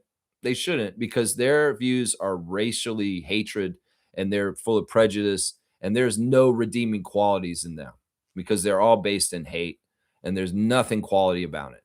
So yeah, I would disagree with that to that extent. But you know what? Opposing views on things like pineapple on pizza, sure, we can do that. Innocuous little things that are harmless. We're not where one side wants to genocide the other side. No, no, that side should not get a platform if they're trying to annihilate or destroy or murder or, hold down people. No, no, that's what I say to that. Blessings to Phil's family and all the Rap Freak families. On that note, I'm going to do my HD check-in. Right now, we are in the gate of 53, the gate of beginnings, and we're on line 5 today. And the word for today is assertion. Assertion. And you can do the assertion, and over assertiveness is a detriment. Then rather applied to maintaining support in the face of opposition and isolation may actually strengthen the opposing forces by its attitude, where the energy for beginnings attracts the very forces that can abort them. So be careful. You don't want to be over assertive, is what this is saying in your new beginnings, because you could cause more trouble for yourself. But in the exaltation, in the correct way of assertiveness, the underlying and often psychic recognition of the intrinsic values of development that even in periods of isolation has the assertiveness to maintain direction. Its very power garners continued support even from those who are basically opposed. The pressure to recognize the value of development and the energy for beginnings, regardless of circumstances. The gate of beginnings is very much a time where people are thinking about a project from beginning to end. That's what this gate is about. It's about seeing through completion of projects. And not everybody has the other gate that sees the end of the completions. That's why some people will start a lot of different projects and never finish any of them because they may have gate 53, the gate of beginnings, but they don't have the other gate, the gate 42, which is the gate of growth, which is the connection from the root center to the sacral. The sacral is the energy part where all your energy is derived in your guts, in your body. So if you have the beginnings gate, you may start projects all the time, but you never finish them because you don't have the other gate, the 43 gate. That is very much, if you know a person like this, or you are yourself somebody who starts projects and never seems to finish them, this is the part of human design, is this mechanism. So it's very interesting. So yeah, the whole theme, this gate is projects, the beginning and completion of projects. And we're in the gate of beginnings right now. So yeah, thank you for letting me indulge in my human design lesson for today. Gate 53, line 5 is the line for today. We will finish gate 53 tomorrow with line 6, and then we'll move to the next gate after that, which is gate 42. And we'll go over gate 42, the gate of growth, the gate of completion after this one, the gate of beginning, the gate of completion afterwards. That's right. All right, there's your HD little check-in. Cool Cat saying this: Isabel Harrison is such a pretty face, and then she makes you forget her face with her physical aggressive game. Love her pretty badass mojo. Yeah, she's amazing. I'm going to say this right now, and I told Adriana this last night. I have a crush on her. I do. I have a crush on her. Sure, she's physically attractive for sure, but I have a crush on her spirit. I have a crush on who she is. I think that she's just an amazing person. I think that she's such a combination of a lot of excellence in different ways. Like I can see how she carries herself in her life. In some ways, she plays by her own rules, but also she's very, very focused and very deliberate and also very, very smart. Yeah, Isabel Harrison has just been wowing me this season, wowing me. And especially in these last couple games with what she's been doing offensively on the court. I really loved her in the pick and roll last night. And some of the way she was rolling to the basket and getting some of her shots was very high level. So she's a key player for us. In some ways, she's the difference in the breath of fresh air between our heavy guard play and what we're doing right now. She's the most successful thing other than that down low. So she is so essential to our team. And once again, I'm starting to really feel strongly about her. In some ways, my admiration for her is similar to my admiration for RJ Barrett because she's out there, she's a warrior, and she's out there fighting for our team and she's going through it and she's very much succeeding. And in some ways she's making huge baskets when nobody else was able to, for the tempo to keep us going, because we do deal with stagnation at times. And we know RJ will go and get those points for us when the Raptors need them sometimes when we're stagnating. Well, Isabel's doing that for the tempo. So, yeah, I have a crush on her. Oh, my gosh. It's not like a normal guy on a girl crush. It's just that I think she's amazing. And in so many different ways, I think she's amazing. She's just amazing. She really is. She's such a juxtaposition of beauty and a very, very strong woman and a very aggressive person. Yeah. Cool Cat Sam Marina is another pretty badass with her quick release shot. Yeah. Yeah. And constant movement all game.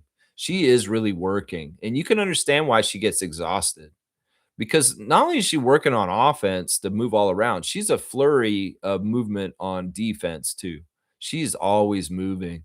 You know, they keep those stats about miles ran on the court, and Fred and Steph Curry are like two of the leaders in the NBA. I'll bet you money that Mabry is one of the leaders in the WNBA for running all over the place like crazy, all over the court. I'll bet you that's true. Yeah. G's here. Good morning. A good game. We need to keep in mind that Shepard played 40 minutes and Page 37 to pull off that win. Mabry played 27 for perspective. That's a good point.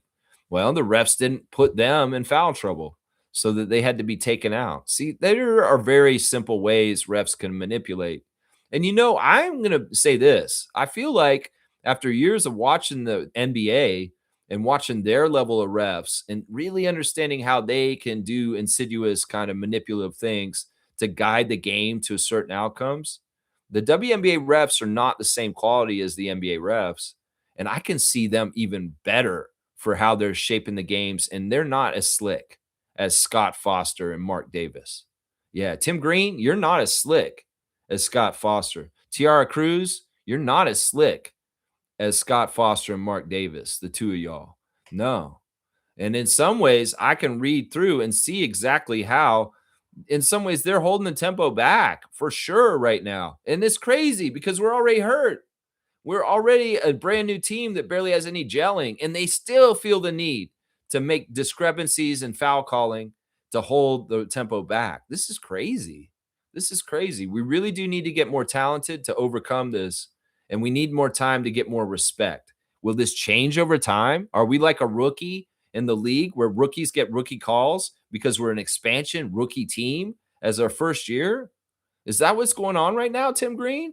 Because y'all are not calling things fairly for the tempo right now. No, you're not. And this has not just been this game last night. This has been a lot of this losing streak that we've been on right now. And a lot more in the last month than the first month of the season. The first month of the season seemed like y'all were calling right down the line and seemed very closer with fairness. But not lately. You guys are definitely putting a candidate tax on us, and it's shown in the free throw attempts. So, and you guys are not as good as Scott Foster and Mark Davis at covering your tracks. So I can see it a little bit more clearly on the WNBA level. It's very interesting. Very, very interesting. That's right. G saying, Isabel, hang on. Isabel, blah, blah, blah, blah, blah. Where is it? Isabel 26 and the other's in the 30 minutes. Mabry was in foul trouble, but if she played 10 more minutes, she may have broken another record. Yeah, I don't know. Who's to say if she would have been cold or hot during that extra 10 minutes and going crazy and scoring in bunches, as she puts it. Yeah, scoring in bunches. All right, let's see. Fiercely saying, okay, UC, speaking of observations from the past 5 years in which I attended numerous games to support my daughter, basketball is huge in Quebec. Definitely lots of potential for a Montreal team. Yeah, I mean, I think sports in general, there's sports fans in Montreal, whether it's like the old Expos, baseball love, whether it's the Canadians, whether it's basketball. We've had Raptors games in Montreal consistently the last few years in preseason, and they do really well for attendance when the Raptors play a preseason game in Montreal. So the signs are there that the WNBA would do well last night because the Raptors been coming there and getting big sellouts and stuff. They even did the whole thing where they had the G League games there for a little while for Long Island Nets. They had Long Island Nets play home games in Montreal in the G League, not even with the 905 or the Raptors. They did play them there, the 905, but they were playing other teams, and it was just Long Island Nets decided to have a few of their games across the border in Montreal and playing G League in that there too. Yeah. UC loves to hear that it's amazing that Montreal's ready. Yeah, there you go. All right, Cream saying this, Graves, aka the analytical, the analysis, the analytics darling. That's what you call him, the analytics darling. Some people want to make a nickname for Alan Graves. I tell people you don't make nicknames. Matt Devlin does. So you just wait and he'll figure it out. You'll hear it in his call. When Matty D makes the call for an Alan Graves dunk or a three, he'll make it organic and he'll make it stick. You got to be careful with the last name like Graves. Do you want to liken it to an old monster truck that used to come out there and smash cars in a arena of mud? Yeah, that old truck that used to ride around with Bigfoot and the other ones there. Yeah, you know which one I'm talking about. I don't know. You could make his name into a lot of things. Let's not make it morbid. or Deathly. We got Graves, Barnes, and Boyles. We got all kinds of plural last names here. That's right. That's right. We got all kinds of last names with S's on the end. Love seeing Scotty and them on the front row. The camaraderie of the Raptors is awesome. We saw them jumping up for joy when Graves hit the late threes. I could tell they were like impressed with Allen. And Scotty and RJ and them were probably like, yeah, Allen's gonna be good on our team. We like him. Yeah, let's see what he's doing out there. I wonder what they think about Biddle.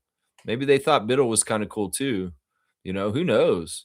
But yeah, it's fun. Even the Raptors even went out there at halftime and started shooting around and messing around on the court. I've never seen the vets do this at Summer League ever, where Scotty and Emmanuel and a few of the other guys got out there and actually were fucking around on the court, much to the delight of the crowd in the arena watching the game and saying, "Oh, that's cool. Look at that. Look, Scotty and Emmanuel are playing one-on-one, just goofing around at halftime." Yeah, that's kind of fun. A little extra for you guys in attendance. Of course, we saw some of the Celtics there too. Jason Tatum and Jordan Walsh and Derek White sitting down at the end of there. Yeah, where's Jalen? Oh yeah, never mind. He's not with y'all anymore. Ha ha. Where's Paul George? How about that? Where's Waldo? Yeah.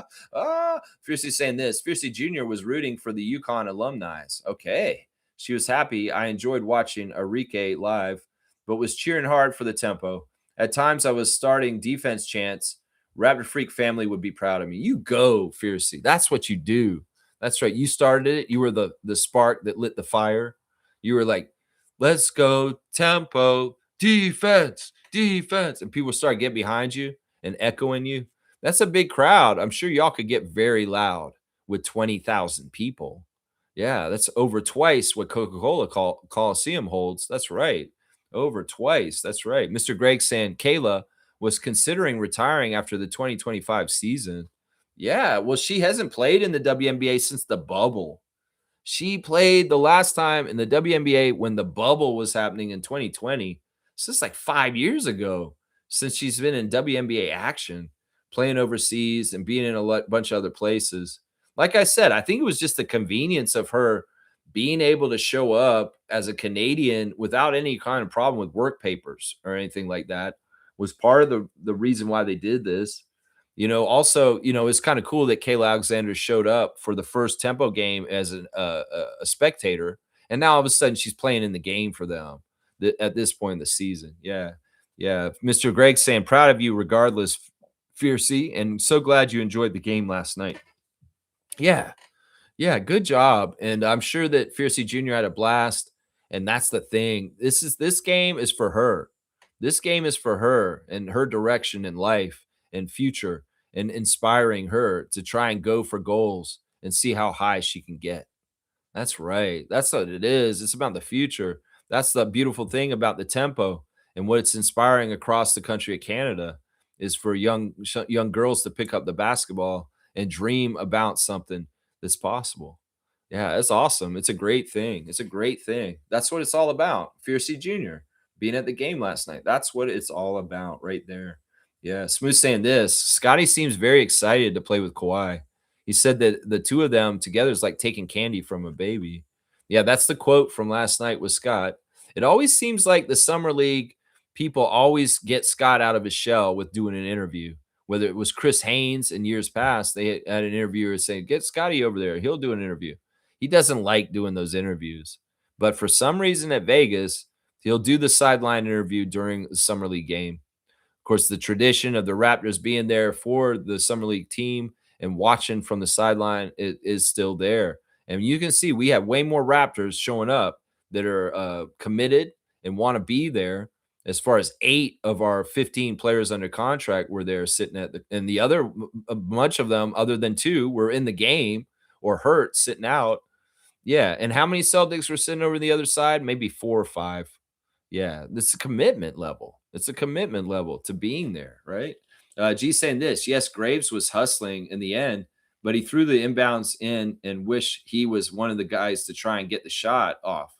More for building confidence in those high pressure moments. Yeah, I question that decision by Evo, because there wasn't enough time. It's 0.7 on the clock, and Graves is the inbounder. He's not going to get a chance to get the ball back. In some ways, it was a seniority choice. There is some evidence and history of Chucky hitting a game-winning shot in 905. So maybe that was part of it. Is like, well, this is a 2-year player. This is a guy who's coming back from last year, and he kind of understands things, and he wants the shot. So Chucky took the shot. But yeah, he didn't make it. In some ways, he's like, you would have liked to see Graves get it, but they wanted him to be the inbounder for some reason. I would question that decision too. I would question that decision for sure. Yeah, the coach most likely is the one that wrote up the play. All in all, great all round showing. Yeah, it's too bad Sanak hit a crazy ass corner three. The game would have been over and we would have won in regulation. But he hit a crazy ass three in the corner and sent it overtime. And then, it's only a 2-minute overtime. So, really the first basket that scores is going to kind of be showing who's going to probably win. And alas, they got a really easy basket, the first score in overtime. And that kind of set the tone. And we were coming from behind. And 2 minutes is not that long for an overtime. 5-minute overtime is not that long in the first place. You put a 2-minute overtime in summer league. Yeah, that's a lot shorter. And it's funny, they were saying if it was still tied after the 2 minutes, they do a sudden death overtime where whoever scored first would win the game. That's interesting. Randolph saying, Lex, don't you think that you're being too critical of both teams? It's the first summer game, and they now have film to prepare for remaining games, and the tempo is new, giving them grace, brother. Man, this is part of my job. Look, I got to have my opinions on this, and I want to be fair, but I want to be exactly how I feel. And, I'm being more critical towards the summer league team in some ways, partly because, look, this is like Eminem sings. This is your chance. Don't blow it. You're coming out there to try and impress Darko and Bobby Webster. You better come out there and impress. And if you look like shit, well, you look like shit. And we can look at summer league performances in the past couple of years, whether it's Scotty's year of being a rookie and being in a summer league. We can look at last year's with Colin. We can look at the year when Jacoby and Jamal were rookies, and J-Mo and Jameson.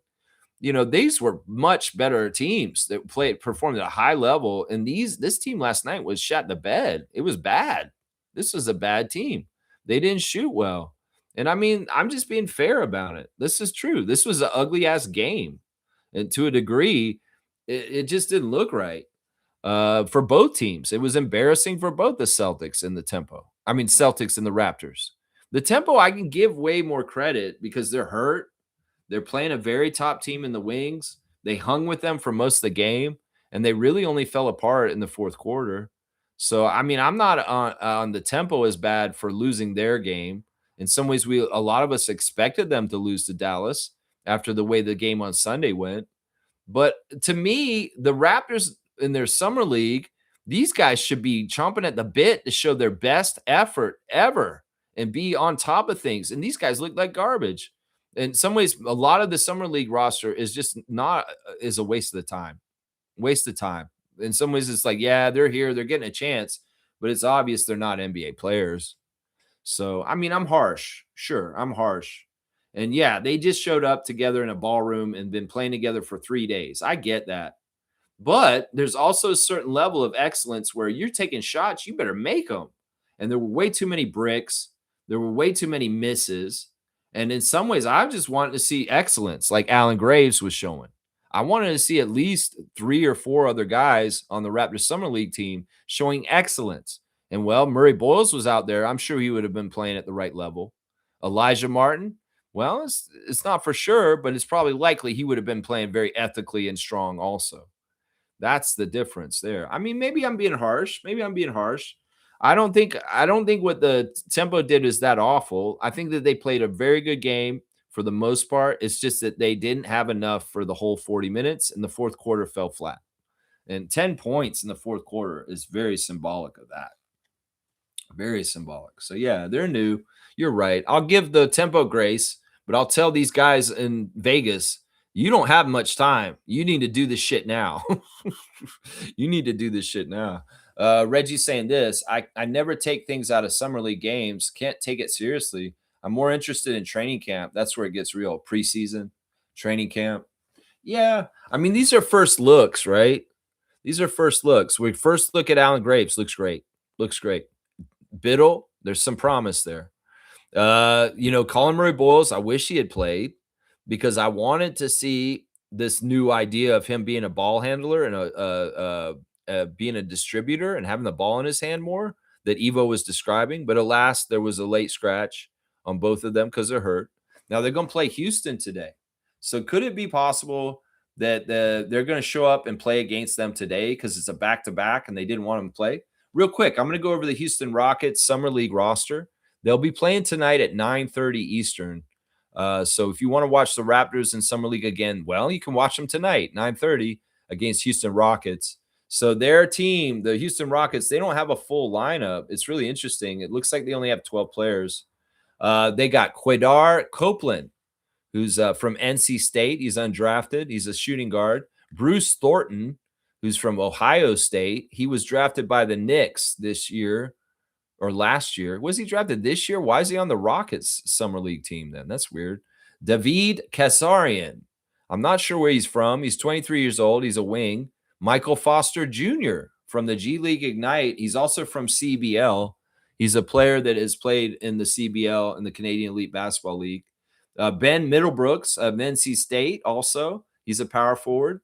Stevie Mitchell of Marquette, 23 years old, point guard. Oscar Clough, a center, 6'11", out of Purdue. Isaiah Crawford, small forward, Louisiana Tech. Deshaun Nix, he's a player I know from G League, NBA, G League Ignite, and also I think he was on Cleveland Charge last year. He's a shooting guard, 6'4". Chris Lydium, he's shooting guard out of St. John's. Tristan Newton, who was a draft pick by the Pacers a couple years ago in the second round. And then Vancouver Bandits of the CBL's Miller Kopp is there went to Indiana. He's a small forward. He's a shooting kind of forward from Bandits. So a couple of CBL players on the Houston Rockets Summer League team and Foster Jr. and Kopp. But this team is not good. Like, where are their players from last year? Like, they're rookies or anybody. So we should kick the Rockets' ass tonight. If we don't beat the Houston Rockets Summer League team tonight, I'm going to be like, what the hell's going on? Because we have way more talent, and these guys are nobodies. They don't even have a single first-round pick on their Summer League team. So we should really win tonight against Houston Rockets in Summer League. But, yeah, looking at their team, I'm like, there's only 12 guys here. And not only that, there's nobodies. I don't see anybody from their team last year on here. And it's just a real mix of weirdness there. So, yeah, that's your scout on the Houston Rockets Summer League team that we're playing tonight. Yeah, that's right. Let's see. Smooth Sand, maybe a few of those guys get an opportunity somewhere, I guess. I watch just to see the crowd when I do watch, that is. Still, at this level, if you really want to make an ingratiation to the team you're playing for or any of the other teams that are there watching, you better be playing at a high level. And these guys were not playing at a high level, the Raptors Summer League team. But I can say the same thing about the Celtics Summer League team. Didn't the rim seem like it was messed up? Like, did y'all hear how it was clanking? Like, that rim wasn't put on right. And I think that may have been part of the problem with the shooting. Was the rim was messed up. It made a really loud clanking noise whenever it was hit, and it didn't sound right. Something was fishy about the rim for the goal, I don't know if you saw that. Yeah. I don't even if you noticed that too. Yeah. Mr. Greg has reminded me that the Coca-Cola Coliseum was built in 1920. I mean, we can still get a video panel or a scoreboard panel and put it up somewhere. I don't know. I guess they'd never needed it for Toronto Marlies. The Scepters don't want it either. What's going on? In some ways, this is something that maybe we'll see an improvement at some point. Maybe we'll get it when we get a certain amount of wins or something, or they make enough money, then they can go get the scoreboard and put it up. I don't know. I want to see it. But yeah, 1920, that's a 106-year-old building. Yikes. That is very old. Very, very old. Shaq Lindsay saying this. I love what I'm seeing from Alan and Nate. Not so much from Jaden. I think his name's Jaden. Gerard Jaden.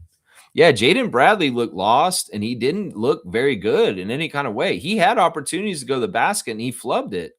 He had open shots, and he missed them.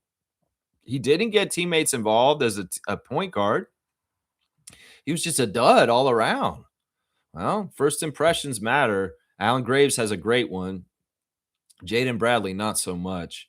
We'll just have to see more from Summer League. That's right. More from Summer League. Adriana's here. Let's see what Adriana's saying. Good to see Adriana back in the chat, our commissioner of trivia. I have to agree with Lex. I had a discussion with a person a couple months ago where a person was lecturing me about how he believed women should not be educated. Oh, okay. See that she's picking backing off of where I said some people's sides of things should not be, listened to. Yeah, Adriana was in a social group for epilepsy, and there's a gentleman on there who has very strong religious views from a certain particular religion. He actually wants to marry his cousin, and he was very derogatory towards women and women's rights, and thinking that women should not be able to speak up, or they should be silent and just kept in the corner as like furniture. And well, they were given equal opportunity to this guy to espouse his beliefs in a group, and Adriana didn't think that was right. In some ways, he was breaking the rules of bringing religiosity into their social group, and nobody was stopping him. And in some ways, she was trying to talk to the person who was in charge of the group, and they were not listening to her. So she just left the group because they weren't valuing her input. And the way there's like, look, you shouldn't have this dude in here spouting this hate speech and this anti-women tirades and stuff like that. And the guy who was in charge of the group, the person who was not listening to her. So, well, didn't feel like she was validated or listened to, walk away from the group. Walk away from the group. Yeah, I'm just saying there's platforms that should not be given megaphones, and they usually have a Nazi swastika behind them or some sort of really fucked up kind of like a group, a hate group or something like that. We can't equalize fascists with freedom fighters. I'm sorry, that's very different. And the fascists are wrong and they shouldn't have a platform. But unfortunately, the fascists are in power. So we got to be all freedom fighters and deny their reality, their fascist reality they want to force on us, is what I'm saying. Adriana's saying Lex loves Isabel Harrison. Yeah, she's a little jealous. She's kind of like, oh, look, she always had a crush on Fred VanVleet, and it never bothered me. She's like, oh, that's my love, Fred. I love Fred so much. We'd be watching the Raptors, and she'd be talking about, oh, there's my boyfriend. I'm like, what are you talking about? Fred's your boyfriend? He's got kids, Fred Jr. And his partner is the mother of his children. Wait, what are you talking about, Fred? Yeah, I love Fred. I'm like, what? What? Oh, all right, fine. It's not like you see him in real life. I'm not threatened. I'm not threatened that you love Fred. Okay. Is she threatened that I love Isabel? Well, Isabel's got a girlfriend that plays for the Chicago Sky. So I don't think she's worried about me with that. You know what I'm saying? All right, let's see. This is what Randolph is saying next. Lex, what I'm saying is that as long as those people also respect the law forbids hate speech, inciting violence, and the like. Anyone who violates those laws forfeits any respect by others. See, but I think it's a slippery slope. I think that they gateway people in by following the rules, and then behind closed doors, they give you their real rhetoric. So I'm just really against fascism. I'm really against Nazis. I'm really against Donald Trump and the fascism that he is, because he's a new brand of Nazi. He is literally a Nazi. Elon's doing the salute at his inauguration. And this is all tied in there. It's like, and they're so blatant about it now. They're not even hiding the white supremacy and the links to right-wing Nazi kind of parties like Proud Boys and shit like that. So I'm just saying, yeah, I get what you're saying. Your distinction is that if they're following the laws and there's no hate speech, they should be given equal time. I'm sorry, but the slippery slope of conservative politics has led us to a very, very severe threat towards freedom and democracy at this point, that we both sides this argument for so long between left and right wing that we've gotten to the point where the right wing is about to want to make everybody bootlickers. And this is so dangerous. This is the part of the problem of giving platforms to both sides when one side is absolutely not good for humanity and is looking to control and crush any opponents in certain really fucked up evil ways. So I don't know. Maybe I'm hardlining a little too hard, but I'm not about having two sides. I feel like one side is very, very evil and wants to control all of us. And I'd much rather have freedom and the ability for us to be ourselves without tyranny or subjugation or people coming at us and attacking us just for existing, whether it's somebody who's gay or trans or an immigrant or a person of color or a person that just has beliefs that are left leaning. That's the problem right now, is that one side's not playing by the rules and absolutely is horrible and evil and horrendous. And the other side, which is the majority of people, they're just been misled into thinking that, oh, I hate these people because I'm not comfortable with trans, or I really do think immigrants are taking my jobs, all this bullshit. But they're actually good people and they wouldn't be with the racists, but they're using dog whistle topics to divide and make people go on that side. And they're supporting Nazis, they're supporting racists, they're supporting people that really want to drag us back to a time before civil rights movement and before women's rights and all kinds of stuff. So it's a tough thing. I get what you're saying. People should have equal time to talk about things, but some people should not get equal time. Trust me. Some people shouldn't even be involved in politics. And the amount of Nazis and white supremacists involved in politics in the United States right now is disheartening and disgusting. Honestly, that's it right there. That's it. Yeah, Shaq Lindsay saying the NBA doesn't want Kawhi in Toronto. Kawhi threw a wrench. Picking us as the team he wants to extend is not what they expected, especially after the season he had. Pairing him with Scotty and a young nucleus is trouble for the U.S. market, similar to Giannis' situation when they couldn't wait to get him out of Milwaukee. I think Adam Silver himself is for Kawhi coming here.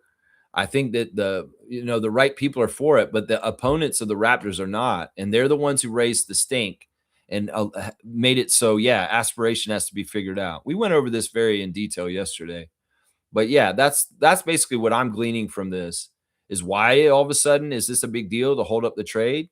Because probably James Dolan and maybe some other people in the Eastern Conference made a stink about it and said, you can't make this trade go through, and they're trying to hold it up and maybe even try and stop it because they don't like the idea of Kawhi Leonard back in a Raptors jersey. Let's not get it twisted. So our opponents, people that are worried about us in the standings in the Eastern Conference, they are the ones probably pushing Adam Silver with this whole thing to resolve the aspiration thing and fuck it up. I don't mind, because I think that they're going to figure it out and we're going to be fine. And Kawhi will be a Raptor next year and everything's going to be fine. It's just delayed and we just got to wait for the official word. But man, we're in the middle of July and we've got a long time before the season starts to sort this all out. And we will. Kawhi will be on our team next year. And we're going to be fine, and we're going to kick a lot of ass, and hopefully we'll be going for that second Larry O'Brien. That's right, that second Larry O'Brien. Yeah, G saying this, WNBA officials are not good, not consistent at all. They really do pick and choose teams and types of fouls. Yeah, I agree with that. There's different levels of reffing, and I've seen them. NBA really does have some of the top refs in the world. The G League, the CBL, the WNBA, they all have varying levels. And, oh, man, sometimes the CBL is so bad, the refs lose control of the game, and there's all kinds of problems. Confusion happens. Like, what happened in the game last night with the tempo? There was a jump ball called at one point, but then they're like, no, we're not going to do a jump ball because they couldn't figure out who the ball went out on. And they're like, no, we're lazy. We don't know where the ball went out. So we're just going to go ahead and we're going to call a jump ball. Oh, wait, that was in the Raptors game in Summer League. But there was a similar call where they were confused with the tempo game and they didn't know where to call it. And then they reversed it and they ended up giving the ball to the wings. There's all kinds of screwy stuff. The refs need to be more sure of themselves. They need to be just like, even if they're wrong sometimes, just be sure of yourself and just say, this is what it is. If y'all are wishy-washy, like, I'm not really sure. Well, what is your fucking job, Brent Haskell? To fucking know where the ball went off of who? There's that one play where Chucky wanted the challenge and Evo ignored him and he should have called the challenge. I was not impressed with Evo as the coach, by the way. I'm going to say that also. I don't think Evo did a good job because in some ways he was not instilling confidence in me as far as trying to control the game at the end. He did not get his team together in the right way to close the game right.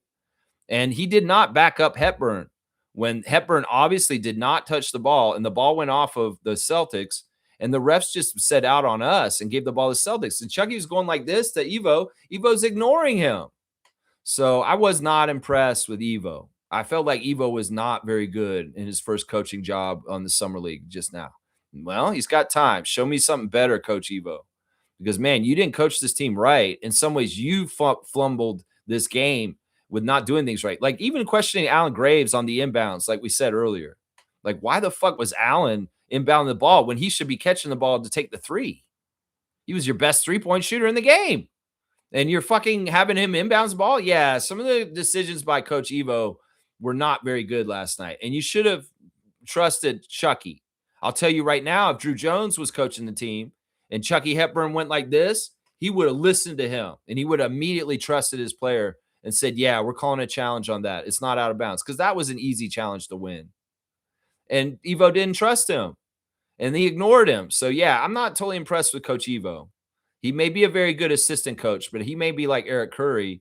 He's not a good head coach, is what I'm saying right now. Yeah, what up, Ghost? How are you doing, my guy?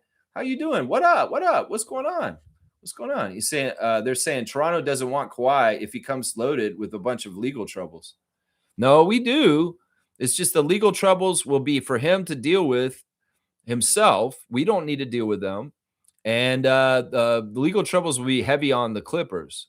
No, we have to take this advantage of this and getting such a premium top level player in the history of the NBA, not just in this time right now. He's in the overall history of the NBA. He's one of the short list of players that ever look like Michael Jordan on the court, truly. A lot of people can say that's very Jordan-esque, but Kawhi is actually somebody who went Jordan-esque for us in 2019. You can't pass this up. This is the right thing to do. This will all get cleared up. A lot of people have been talking about due diligence and Bobby Webster. Man, he did his due diligence. He talked to the front offices. He talked to the league. He talked to Adam Silver. It's just that this is bullshit that's stopping for right now. It's a temporary roadblock, and it'll all be fixed. Call me jaded that I think that billionaires are going to protect billionaires. But once again, I'll say the important day is Tuesday. The Board of Governors meeting at the Las Vegas Summer League. It happens on Tuesday. And when you put Steve Ballmer in a room with his peers of the other teams, then all the representatives, they're going to vote on how they're going to punish Steve Ballmer. And Steve Ballmer's going to get a punishment, and we'll hear about it on Wednesday. Yeah. Because, look, he can get judgment from a court of his peers. That's what they do in juries, right? They want a jury of your peers when you go on trial. Well, Steve Ballmer's going to go on trial on Tuesday in the Board of Governors meeting with the other governors of the other teams, and they're going to decide how to punish him for doing cap circumvention. And the Clippers are going to get the brunt of this. Once again, I'll say what I said yesterday. In the Joe Smith salary cap circumvention case with the Minnesota Timberwolves, Joe Smith was not suspended for any games. That was not part of the punishment. He was made to give back any misgotten funds that were paid to him that weren't right. And he was voided his contract. Now, they don't want to void Kawhi's contract, but they need to figure out how they're going to punish Kawhi to dissuade him from never wanting to do that again. Maybe it's as simple as getting rid of Dennis and Mitch. Maybe it is as simple as that. But maybe it's also, look, you're taking this money back that you got paid in the aspiration scandal, but we're also fining you personally, and we're going to penalize you this amount of money also financially. That will punish him. Money. And maybe it's like $1 million, $500,000, $2 million. I don't know. Steve Ballmer needs probably $1 billion fine to really hurt him. And well, we could see that. The Board of Governors may very well say, yeah, take the draft picks from the Clippers for the next 10 years and fucking fine them $500 million. Because this is a horrible, egregious crime that they did to the league. And we can't have anybody think they can get away doing this in the future. So make an example of the Clippers and nail them to the wall with this. The Raptors, the way that they talked about this bullshit in the press this week made it so convoluted and confusing and trying to make it seem like we're in trouble. Don't fall for that gaslighting shit. The US is fucking trying to mudsling some of the bad look, the bad publicity for the Clippers and their wrongdoings and mudsling it over onto us somehow. Yeah, that's nothing going to happen to us. And we will still take Leonard because in some ways the court is totally different than the off court stuff. And the court stuff is what we want from Leonard. That's it right there. Yeah. Randolph saying Lex Graves said they called him Gravedigger in the past as a nickname. Yeah. I mean, it's the easiest one. It's so easy. That monster truck Gravedigger, they used to do the monster truck circuit with Bigfoot and all the rest of them. That's what I was talking about. Yeah, that's what it's talking about. It's too easy. We could do better than this, you know. I don't know. We'll see. Matt Devlin will be the guy. We know he's in charge of nicknames like RJ kidding me, yeah, all that kind of stuff. Yeah. Mamu said knock you out. Yeah. It's Matt Devlin. He makes the nicknames because he's the call. He's the one who puts the passion into it. So we'll see what he calls Alan Graves. We'll see what he calls him. Yeah, hell of a turnout, 20,000. It's awesome. Great job, Montreal. Great job last night. Shaq Lindsay saying Adam is back into a corner or face the wrath of the Canadian fan base. Boycott the NBA if they screw with us. Well, there's no legal precedent for this. In fact, as I said yesterday, if they do any penalization towards us, well, this may be a case where it's a real plus to have Ed Rogers III as our owner of the team. Is to push Ed Rogers. Well, he's got a phalanx of lawyers that can be deployed and fight in the right way. And I'm sure it's an easy case for us to win because it's very easy to show that there was no wrongdoing by us. And, I think people are taking the gaslighting from the U.S. media and Shams and some of the Canadian media people up here too seriously, like Sid Sixero and his bullshit crashing out. He hates the Raptors in basketball so much that he'll take any opportunity of a negative situation and just pull it apart even worse and make it even worse. Think of a scab, the scabbing over a problem. He's ripping that scab off and hoping it bleeds all over the place. That's his effect with Raptors affairs because he hates the Raptors. He hates basketball. He's a hockey first guy. And Sid Sixero should not be listened to in any kind of way. His rant yesterday is so full of shit, and it just shows his bias and how much he hates Toronto Raptors and basketball in general. That motherfucker can say he's a sports guy, but he hates basketball. He's always covered basketball in a negative light and always looked at things in the wrong way. So if we're thinking anything and getting any of our feelings about this from Sid Sixero, William Liu, Josh Lewenberg, Shams, anybody down south, we need to stop because honestly, it's all very clear. The Clippers will get in big trouble. Kawhi may get a financial slap on the wrist, but he's not going to get in trouble in a way that it's going to hurt the Raptors. And even if they suspended him, that's just a built-in load management. And it could have the crazy added benefit for Bobby Webster that they take a percentage off of our cap because he's suspended without pay. And all of a sudden we're under the hard apron. So listen, there's all kinds of great outcomes from this. But if you listen to the doomsday and all the chicken littling from media personalities that are professionals, you think that this is an awful situation for the Raptors. It isn't. They're just making all this shit up. So don't fall for it, ghosts. Don't let them gaslight you into thinking this whole thing is bigger than it is. It's a nothing burger. And the Raptors will be fine. And if we're not, then Ed Rogers' lawyers will make sure they take care of things. Watch. Because he's not about losing money and getting messed with, right? That's right. Silver is dirty for sure. Once again, I'll say what I said yesterday. Adam Silver is a former lawyer for Disney. That tells you enough to know how dirty he is. Right there. That's right. Shaq Lindsay saying, Ghost, I would say that about any other player, but this is Kawhi we were talking about. I mean, the man didn't kill anyone. He just played poker. No, he didn't play poker. That's not what happened here. No, he's not in trouble for that. He's in trouble because his uncle's greedy and he didn't want to follow the rules.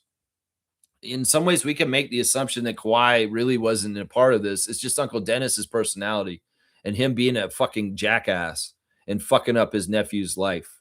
Because, I mean, Kawhi is a Kawhi. You know how Kawhi is. Do you think he's really a mastermind who's trying to do this? Do you think that he really is that money grubbing, that he really had to have aspiration happen? No, I think Uncle Dennis is opportunist, and he's using his nephew in a detrimental criminal way. And that Dennis Robertson is the true evil villain of this whole thing because he's the one who always had the ideas and the ways of thinking. Kawhi just wants to play basketball. Kawhi is just the person he's using to do his crimes, is the way I look at it. Shaq Lindsay saying this: the whole system is corrupt. Beasley and Billups have been in the league for years, and just now they're being caught. Well, you know what? This is because this is a newer thing. This shit, Chauncey Billups wasn't doing any gambling when he won a championship with the Detroit because there's no gambling around the league. Because Adam Silver was the one who brought the gambling, and David Stern was still in charge when Chauncey was playing. So you can't say this, that they were doing this so long and they just finally got caught. No, this is a new phenomenon. The sports gambling around the NBA is something that's happened in the last 5 years, right? So, and there's always a time catch up with like catching the people doing it in the crimes. And that's a couple years later. So no, this is not something you could say that Chauncey and Malik were doing forever. This is something they started doing since 2020. And that's why it's more recent. So yeah, you can't say that, Shaq Lindsay, that they just got caught now. They've been doing it just for about the last half decade. And honestly, the thing that Chauncey did is totally different than what Malik Beasley and Jonte Porter did. Chauncey was doing illegal poker games with celebrities in the NBA and trying to bilk people. Like he'd invite people to come to private poker games to play with former NBA players like Gilbert Arenas, and they'd sit in there and the games were rigged. And basically they were luring people into these poker games with the names like Gilbert and Chauncey. And then they would beat the hell out of them and get all this money off these rich players. That's the problem with Chauncey's case with the FBI. It's a poker game thing. It's not even with gambling on the games. The problems with Malik Beasley and Jonte Porter are the same. They were gambling on their own prop bets, and they were manipulating the game from within by not getting rebounds or taking themselves out of the game illegally. So that's the difference. It's not the same. And the Chauncey stuff is a poker game, and the other stuff is because of the sports gambling. And that sports gambling didn't come about until recent years when they opened it up in the NBA, right? So that's it right there. Shaq Lindsay saying, you don't think Rich Paul got some deals under the table? I have no idea. In some ways, I want to believe Rich Paul's on the up and up because I've seen Rich Paul do an interview with Fred VanVleet this year on the Fred VanVleet Unguarded podcast, and I have more respect for Rich Paul at this point, that he's a self-made man, an entrepreneur that got to his place because he's a very high-level person that's very good at what he does. And in some ways, I'm not coming after Rich Paul anymore because you know what? He said a lot of nice things about Toronto, and he does stand for us. In some ways, he encourages his team, his people, his clients to come play for us. That's maybe why we've had a lot of clutch players on the Raptors roster in recent years. He wasn't against Brandon coming up here from New Orleans. In fact, he encouraged the deal and helped land Brandon Ingram in Toronto in that deal with New Orleans as his representative. So I'm not on Rich Paul for anything negative at this point. I'm really not. Freddie's podcast did some good work there and made me like, you know what? I see Rich in a whole different light at this point. And that he, in some ways, is a really good person for the NBA in some ways. So, yeah. Let's see. Shaq Lindsay's saying Dallas trades Doncic and gets the number 1 pick the same year. Yeah, Adam Silver's totally corrupt, man, for sure. For sure. Randolph's saying, Lex, did you talk about the exhibit contract given to Biddle yesterday by the Raptors? I talked about it at the beginning of the stream. And yeah, basically what it is it means he's going to be in training camp. The exhibit 10 means it's a training camp contract, which means he will be part of our training camp roster in the fall beyond Summer League. So he is in the plans to try and get him into the fold, possibly on the Raptors. If not, definitely running on the 905. So yeah, it's a good sign. It's a good sign that Nate Biddle will be a part of the Raptors organization this season. That's right. Shaq Lindsay saying, I've seen enough from Nate. Sign him. Well, we did. Exhibit 10's the first step. And that's like I said, he's got the invite to training camp, and that's the next step. He's got to go through all the process. This is one game, guys. You can say you've seen enough, but we need to see a range of his performances and how consistent he is. That's right. Fiercely saying this. I was telling my crew yesterday, Alicia Clark is the oldest active WNBA player, and she had an impact in the game yesterday. It was inspiring. Yeah, she was She was powerful. She really did take over the game and was a huge reason why the Wings won. It was funny in the press conference after the game. One of the other players, I think it was Enrique, called her Clark. She said Clark came in and did so good, and Alicia was kind of mad at her. She looked at her, she's like, "Clark, really? We're not on a first name basis." She got mad at her because she called her Clark. She said, "Clark, yeah, Clark came in and won the game." She's sitting right next to her. She's like, "Really, Clark? You're calling me Clark?" That kind of stuff is funny, man. That kind of stuff is funny. It's kind of fun to see the after game press conference. Once again, why is Jose Fernandez getting his own interview? And meanwhile, Sandy's flanked by Laura and Isabel in her interview. You know, why? Why is it like that? Why is it like that? I don't know. I don't know. Let's see. Smooth saying Kawhi will be a Raptor. Yeah, everybody wants that except for Eastern Conference GMs that hate us. Eastern Conference owners like James Dolan. This has James Dolan written all over it. Being a whiny, cry baby in the food court at A&W in the Eaton Center, kicking and screaming on the ground. Adam, no, Kawhi on Toronto. Check out Aspiration. Shut up, James. I'm sick of you. You tried to sue the Raptors, and now you're trying to fuck with them in the Kawhi trade. Shut up, James. We're going to make this figured out, and they're going to get their team because we want Kawhi on Toronto. Kawhi wants to be on Toronto. Clippers want him on Toronto. Toronto wants him on Toronto. Everybody that matters does, and you don't give it. We don't give a shit what you want, James. All right, I helped you get your championship this year, so shut up and let's do this. You want it? It's going to be tougher for you next year. Yeah, Kawhi's going to be on the Raptors, so shut the fuck up. You know that I can really see that's what this is, and that's why Pablo Torre's asking, why the hell did they come out with this now, 9 days after the deal was announced? Because it's the amount of time that the Eastern Conference GMs and owners need to raise a stink about Kawhi Leonard coming back to the East and being on the Raptors again. That's what it is. I'm telling y'all, that's what it is the other teams. We heard intel that Eastern Conference executives are upset that Kawhi Leonard is going to be on Toronto and how good they're going to be. So let's 1 + 1 = 2. These motherfuckers went to Adam Silver and said, well, what's going on with Aspiration? How the hell can he be on that team if there's a scandal and an investigation still pending? All right, you're right. We'll try and figure it out before the deal can go through. It's a last-ditch attempt by our enemies in the Eastern Conference to stop Kawhi from coming here. And we know he's coming. He will be a Raptor. That's right. Shaq Lindsay saying, didn't an NBA ref face criminal charges for manipulating games well before gambling was implemented in the NBA? Yes. Yes, and that was through the mob. That was Tim Donaghy, and that's different.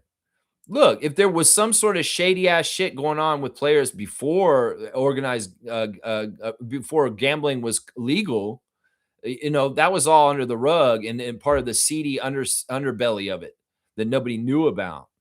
In some ways, somebody probably would have got caught if they were so bad at it, if it was really prevalent and awful and wrong. Look, it's different when the organized crime and the mobsters are putting up a ref to it because, listen, they come to his house and they say, you better do this or we're going to fucking hurt your family. You know, there's a little bit of that kind of aspect with the Tim Donaghy scandal is that they were making money and he was involved in it, but also at the same time is dangerous. And it's kind of like Jonte. It's like, you need to continue to do this or we're going to whistle blow and we're going to ruin your life. And you're in it. You can't get out now. You know, it's different. Organized crime, FBI, Tim Donaghy. It's different than Malik Beasley sitting in a locker room with Ed Davis saying, we could make some money if we do this. If I just try and make less rebounds than I usually do, and I bet on it, you know, you got to understand, if there was illegal gambling going on, like there's allegations about Michael Jordan and the death of his father, you know, we could talk about that in the history of it. You know, game fixing and sports fixing is a problem all over the place with all sports. And it probably happens on the down low in subtle ways all the time. It's just people aren't getting caught. And that may be part of it. And it could very well be that people are getting caught now because in the legal framework of sports betting, there's more oversight and people are looking for irregularities. Whereas in a mobster underworld with organized crime, nobody's regulating that or watching for that. It's all under the things. Shut up. You don't talk about it. So that's part of it. I don't think there's no evidence of Chauncey Billups gambling on Raptors or gambling on basketball games. I'm pretty sure there isn't. It's all illegal poker games. But Malik Beasley and Jonte Porter utilized the system of prop betting to try and enrich themselves and other people. And that was with the legal gambling. It's one thing to try and screw over the organized crime or them trying to fix games and the down low behind the scenes through the refs or through players. There's been point shaving scandals in college basketball. It's more likely that some of that kind of stuff was happening in the NCAA more than with the NBA, because you've got a lot of young kids that aren't going to get NBA money, and they make it an allure from organized crime to say you can make some money on the side secretly if you point shave and help this outcome happen where we make money. That there's been scandals in college basketball for this kind of stuff. For sure. For sure. That's right. Medved Ted saying Pablo Torre should look into Jalen Brunson. You expect me to believe he left $113 million on the table? I wonder how much they're paying his father, Rick Brunson, to be on the Knicks coaching staff. Yeah. Yeah. I mean, I'm all about investigating the Knicks and figuring this whole out. I mean, I've heard the allegations about Jalen Brunson. We know, honestly, there was tampering to get him to New York. Mark Cuban didn't have a chance to re-sign him in Dallas. They try to make a big deal and say Mark Cuban failed in letting Jalen Brunson go to New York, but they don't know that it was already written in stone that Jalen Brunson would show up and be on the team where his dad is assistant coach. That was all going in motion. And even the time since, he's taken lower pay to make the team better. That it shows more of that kind of energy right there. That's right. Exactly. That's right. Go investigate the Knicks. Looking at the CBL last night, we had a couple games, and well, my team lost. Scarborough losing 98-89 to the two-time champion Niagara River Lions in Niagara. It was a close game. They were battling the whole time. In target score time, the Stars were only behind by 3, and they could have made that up. Miles Powell was playing. They normally would overcome being behind in the target scores time still all season, but they've been depleted. Like I said, Charles Bediako went to Team Canada, played for them against Puerto Rico. Now he's with the Bulls in their summer league team. You got Uwat, who's a great offensive rebounder, who's playing for the Knicks in summer league. They just have their best players have kind of gone different places, and not everybody's there right now. In the winning effort, 24 points for Kyle Veneris and 23 for the Lion King, Khalil Ahmad, in the win. Double-double for Elijah Lufele, 17 points with 11 rebounds in the winning effort for them. On the other side of things, Scarborough got 24 points off Frank Mitchell off the bench. He was the leading scorer, the sixth man of the year probably for the CBL. Miles Powell, very quiet night, only 15 points on 5 of 14 shooting. He had a real hard time. He was in foul trouble. They were limiting him with fouls. It was a disappointing loss for Scarborough Shooting Stars, but still, their record is really good. They're 14-3 for the season. Only their third loss this year to Niagara. Niagara's at the bottom of the East, and they're fighting for their lives to be in the playoffs. They have to win, so they needed this one bad. In the other game last night, Montreal beat Brampton 92-86. It's a big bounce back after a very disappointing loss to Ottawa earlier this week. Montreal had 22 points from Ithiel Horton, and Brampton's leading scorer was 27 from Tyrese Hunter, 20 from Trenton Flowers. But once again, a lot of these teams are depleted right now in the CBL because a lot of the best players are playing in the NBA Summer League right now. So, and there are also players that have left to go play for their national teams and FIBA qualifiers in different places also. So it's a weird period in the CBL where the talent level is dropped because a lot of players have been taken to other places for the time being, but they'll come back. CBL is like G League. It's very hard to have continuity because there is a real flux with your team roster and talent coming and going depending on other responsibilities. Here's an interesting thing. I'll do the CBL Redditor of the day. It's Middle Prestigious 331, and they're an Ottawa Blackjacks fan. And, well, they are saying this right now. This is very interesting. Evan Gilliard, who was formerly on the Raptors 905, is claiming that the Calgary Surge are holding up his release. He would like to sign and go play for another team, but the rights for him to play right now are held by Calgary Surge, a team he left about a month ago for whatever reason, and they're not allowing him to go and play somewhere else at this point. So something's weird there with that, with Evan Gilliard and not being able to play. So yeah, that's your CBL Redditor of the day right there. We'll go ahead and do the Raptors Redditor of the day. It's Kaz on Reddit, and Kaz was at the Tempo game in Montreal last night, which is cool. But Kaz has a chart up on Raptors Reddit right now from Data is Beautiful, and it's the best NBA draft scouting departments from 1995 to 2026, and it has all 30 NBA teams on here. And well, let's go over who the top teams are with their scouting department in the NBA. The very worst team is Charlotte. They're 30 on the list. 29 is Washington. 28 is Atlanta. 27 is Orlando. And 26 is New York. Those are the bottom five scouting departments in the NBA over the last 30 years. Number one is San Antonio. San Antonio has the best scouting department in the NBA over the last 30 years. Oklahoma City Thunder / Seattle Supersonics are number two. And guess who's number three? That's right, our team. The Raptors have the third best scouting department over their whole existence as a franchise in the NBA. That's statistically proven by this chart. The stats are there. They don't lie. The Lakers are fourth. The Warriors are fifth. The Bucks are sixth. Cavs seventh. Nuggets eighth. Celtics ninth. And Suns are 10th. That is the top 10. So the Raptors have the third best scouting in the whole entire league over their career as a team, and only behind San Antonio and Oklahoma City. That's pretty freaking impressive, honestly. So yeah, thank you, Kaz on Reddit, for this great chart from Data is Beautiful, the best NBA draft scouting departments. It's draft scouting, not overall scouting. It's scouting for the draft. Yeah, that's pretty cool. I like that. I like that a lot. Yeah, I like that a lot. Lot. All right, let's do the straight goods on Canadian goods. Today, guys, I got a can of beans because my teams lost last night. Scarborough lost. The Raptors lost. The Tempo lost. So all that in a can of beans will get you a can of beans. Sprague Cannery, established in 1925 in Mountain View, Prince Edward County. And, well, the Sprague family is a cannery, and they do beans. And I've got a can of Prince Edward County baked beans right here, and it has stewed tomatoes in it too. But I buy these beans now. I don't buy Bush's beans. I don't buy any American brand beans. This is Canadian straight up beans. So yeah, Sprague is look, there's the bear on there. It's nice and good quality. They have very high quality ingredients, fully organic, no preservatives kind of stuff in all their items.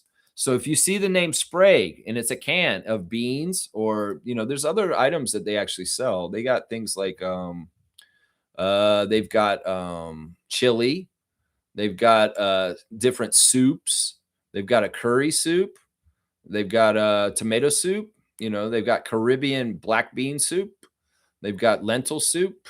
They got a lot of items, and it's in cans. So go ahead and check out Sprague. They're a good Canadian company. Lots of different types of beans and soups and chilies and things like that you can get from Sprague Cannery. So that's your straight goods on Canadian goods. The beans.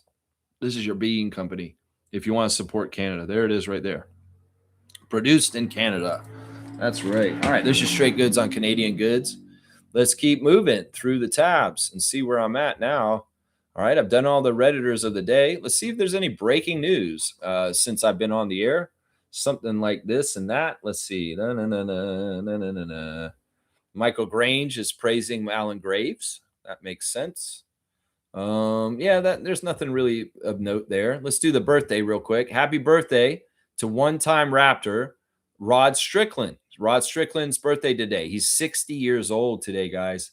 He played for the Raptors in 2003, 2004 for 15 games. He started one of those games, and he averaged just under 5 points per game and 4 assists per game. So, yeah, happy birthday to one-time Raptor. He did not want to be here for long. He got out of here as quick as he could. Rod Strickland. You guys remember Rod Strickland? Yeah, he's 60 years old. He's the coach of LIU Sharks currently right now, the head coach of a college team. And it's the Long Island Sharks. That's right. He was an assistant for Kentucky for a little while, too. All right, there you go. That's the birthday for Rod Strickland. Let's see. Any more comments, and we'll be done. All right, I'm going to go ahead and get the classic card, and we'll be done in 2.5 hours, which isn't too bad. Isn't too bad. I had to cover three different 2 games in CBL, and all this other stuff. And we got a great game today with the Raptors and the Rockets at 9:30. All right, here we go. All right, here's the classic card of the day. Full name answer, please, on this classic king. Classic king. Yeah, maybe put some hair on his head. It could be Jonathan Mobo, maybe, right? Number 2. Haha. Yeah, who is this? This classic king? I'll get a guess and I'll give you more of that. Yeah. You want me to talk about the Tyler Hero thing? Well, that's very interesting. I'll talk about it in just a sec. I feel like Tyler Hero is just like Miles Turner. And you get a little distance from a teammate, you talk trash, you say something on podcasts, and well, receipts came back around. Apparently, Bam Adebayo punched Tyler Hero in the face yesterday morning in a practice court in Las Vegas. It was at a shared court for both teams. And Bam wanted to know why he said a particular thing about Bam Adebayo after he got traded to Milwaukee. So he popped him in the face. I mean, I could see that. It's kind of crazy because they were teammates for 7 years. 7 years. And now Bam Adebayo's bammed him in the face. Yeah, you're no hero, Tyler, if you're getting punched in the face by Bam. Rory Sparrow. Rory? It's Rory, not Roy. It is not Rory. Rory was a guard, and this guy is a forward. This guy has the same first name as the great New York Knick that the Beastie Boys included in their lyrics multiple times in their albums, that they would talk about this guy that played for the Knicks. He has the same first name as that Knick. That's right. Mitch Richmond, you see. No, that's not the great Mitch Richmond. No, it's not Bobby Jackson either. Those are all guards. This guy's a forward. This guy plays forward.